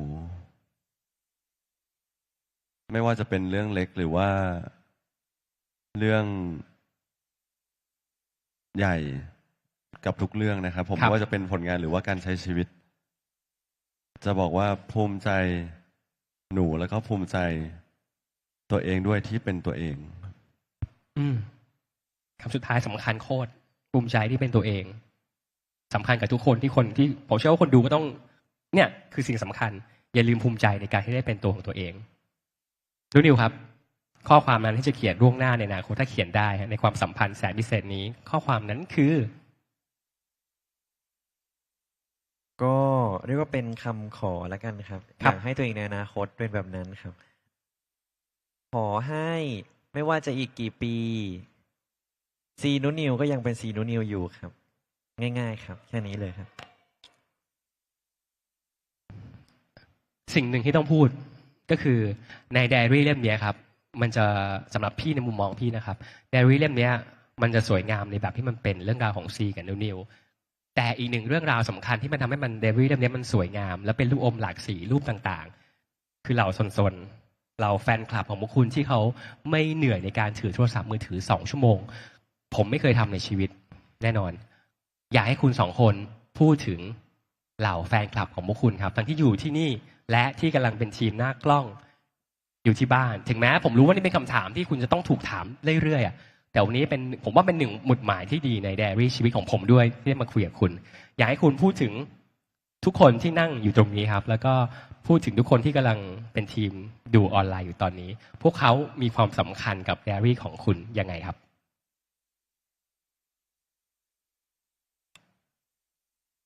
มองที่นู่นเลย เป็นบุคคลที่อยู่ในทุกๆหน้าของไดอารี่ของซีนูนิวครับ อยู่ด้วยกันมาตั้งแต่หน้าแรก จนไม่รู้ว่าตอนนี้มากี่หน้าแล้วครับ อาจจะเป็นร้อยๆเป็นพันๆหน้าผ่านอะไรด้วยกันมาเยอะแยะมากมาย มีคนที่แวะเวียนเข้ามาแล้วก็จากไป มีคนที่อยากมาทำความรู้จักใหม่ ครับก็ดีใจที่ทุกคนได้ร่วมเดินทางมากับเราครับ แล้วก็ยังอยากให้ทุกคนอยู่กับพวกเราแบบนี้ต่อไปเรื่อยๆ ไปจนถึงเดรี่หน้าที่10,000,000,000,000เลยครับ ไปยันหนูแก่ เลยก็ยิ่งดีครับ ผมอาจจะตายไปแล้วก็ได้แล้วแหละ แบบ รู้สึกขอบคุณสำหรับทุกๆอย่างที่ทุกคนทำให้ทั้งหนูทั้งเฮียเลยครับ ก็หลายๆคนอาจจะคิดว่า เราเป็นคนที่มอบความสุขให้ทุกคน ครับ แต่อยากให้ทุกคนมองเหมือนกันครับว่า ทุกคนก็เป็นความสุขให้เรามากๆเหมือนกันครับ เพราะว่าถ้าเกิดว่าเรามีกันอยู่แค่2 คน ไม่มีทุกคนอยู่ ก็ไม่รู้ว่าจะอยู่ไปทำไมครับ ซีครับ ผมยังรู้สึกโดนกระแทกเขาว่าแก่เมื่อกี้รู้สึกแก่เลย ผมแก่กว่าคุณเยอะไม่เป็ พู น ด ไร ปุ๊บแก่แล้วแก่ ก็อย่างที่หนูพูดเลยครับ ครับ ทุก ผ ค ม นอยู่ตั้งแต่แบบหน้าแรก แล้วก็อยากให้ทุกคนอยู่แบบว่าถึงหน้า1,000,000,000,000,000,000เลยครับ ผมจริง ๆ อย่างที่พี่บอกว่า คุณไม่เมื่อยเหรอข้อมืออะคุณไม่เหนื่อยเหรอยกป้ายไฟอ่ะ คุณไม่เหนื่อยเหรอที่ต้องมาเจอเราตามอีเวนต์ก่อนเวลาตากแดดถือของ คุณไม่เหนื่อยเหรอที่คอยซัพพอร์ตงานเราหลายงาน คุณไม่เหนื่อยเหรอที่คอยเป็นกำลังใจของเราในวันที่ทั้งที่คุณก็มีเรื่องส่วนตัวของคุณทำไมคุณถึงมีแรงให้กำลังใจเรา2 คน คุณไม่เหนื่อยเหรอที่อยู่กับพวกเรามาตั้งแต่วันแรกจนถึงวันนี้ ก็ไม่มีอะไรมากฮะก็ขอบคุณโซนทันชัยทุกคน แล้วก็แฟนๆทุกคนที่ติดตามพวกเราทั้ง2 คน ครับผมก็รักพวกเราแล้วก็อย่าลืมรักตัวเองให้มากๆนะครับผมเราก็รักของเรานะครับรักษาสุขภาพด้วยครับ ขอเสียงปรบมือให้2 คำตอบของซีกับนิวด้วยครับผมอิ่มใจกับวันนี้มากที่คุณ2 คนเป็นแขกรับเชิญครั้งแรกของ Share to Share on Stage นะครับแล้วขอบคุณทุกคนที่มาร่วมรายการในวันนี้ ผมอยากชวนขึ้นหน้า QR Code แต่สอบถามอีกทีดีไหมครับสำหรับแฟนๆที่กำลังดูรายการอยู่นะครับ ช่วย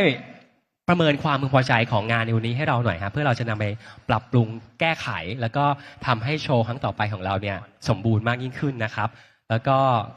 ขอบคุณอีกครั้งที่มาร่วมแชร์ดูแชร์ในวันนี้นะครับแดดดี้ความทรงจำในวันนี้เนี่ยก่อนเข้ารายการพี่เขียนทีเซอร์ให้กับทีม The Standard Pop ไปว่าวันนี้มันเกิดขึ้นได้ด้วยความรัก แล้วเราก็รู้สึกแบบนั้นจริงๆตั้งแต่เริ่มครับว่าวันนี้มันเกิดขึ้นได้เพราะความรักจริงๆความรักที่คุณมีต่อผลงานของตัวเองความรักที่คุณมีต่อแฟนคลับความรักที่คุณมีให้กันและกันมันจริงๆที่เราคุยกันตั้งแต่เริ่มต้นรายการน่ะผมไม่ได้ถามคำว่าความรักเลยไม่แต่คำเดียวผมไม่ได้ตั้งคำถามเรื่องความรักเลยแต่วันนี้หลายๆคำตอบมันแทนความสัมพันธ์ความผูกพันของการเดินทางได้อย่างสวยงามและไม่ว่าความรักมันจะเป็นรูปแบบแบบไหนก็ตามผมเชื่อว่าความรักมันสวยงามเสมอขอบคุณแดรี่ของซีกับนิวมากๆนะครับที่วันนี้มามอบประสบการณ์แล้วก็เป็นเก้าอี้แห่งเรื่องราวที่มีค่าของแชร์ทูแชร์ออนสเตจในครั้งแรกขอบคุณจากใจจริงมากๆนะครับขอบคุณมากๆนะครับขอบคุณมากเช่นกันครับขอบคุณทุกคนมากที่มาฟังด้วยนะฮะทุกคนขอบคุณโซนทุกคนนะครับแล้วก็สำหรับผู้ชมที่อยู่ตอนนี้ครับอย่าลืมกดไลค์กด Subscribe กดสั่นกระดิ่งของ The Standard Pop เพื่อติดตามแชร์ดูแชร์ต่อไปเรื่อยๆนะครับว่าเมื่อเข้าสู่รายการปกติแล้วเนี่ยแขกรับเชิญคนต่อไปของรายการแชร์สู่แชร์จะเป็นใครและซี จะกลับมาเจอผมในรายการวันไหนเพราะเขายังไม่เคยมาคนเดียวหรือซีกับนุนิวจะกลับมาด้วยกันที่แชร์ดูแชร์วันไหนอย่าลืมกด Subscribe รายการแล้วก็วันนี้ขอบคุณจริงๆที่มาร่วมเป็น100คนสำคัญแขกพิเศษของแชร์ดูแชร์และด้านนั้นทุกคนนะครับที่ถึงแม้จะยืนอยู่นานมากผมขอบคุณจริงๆที่มาร่วมรายการกับแชร์ดูแชร์และชาวเดอะสแตนดาร์ดป๊อปนะครับวันนี้ขอบคุณอีกครั้งอย่าลืมปรบมือให้ตัวเองเสียงดังๆครับแล้วพบกันใหม่นะครับขอบคุณทุกคนนะครับเดี๋ยวเราจะมีการถ่ายรูปรวมหันหลังแล้วไปอยู่กับแฟนคลับสักรูปหนึ่งนะครับขอเชิญสตีกับนุนิวตรงกลางด้วยครับ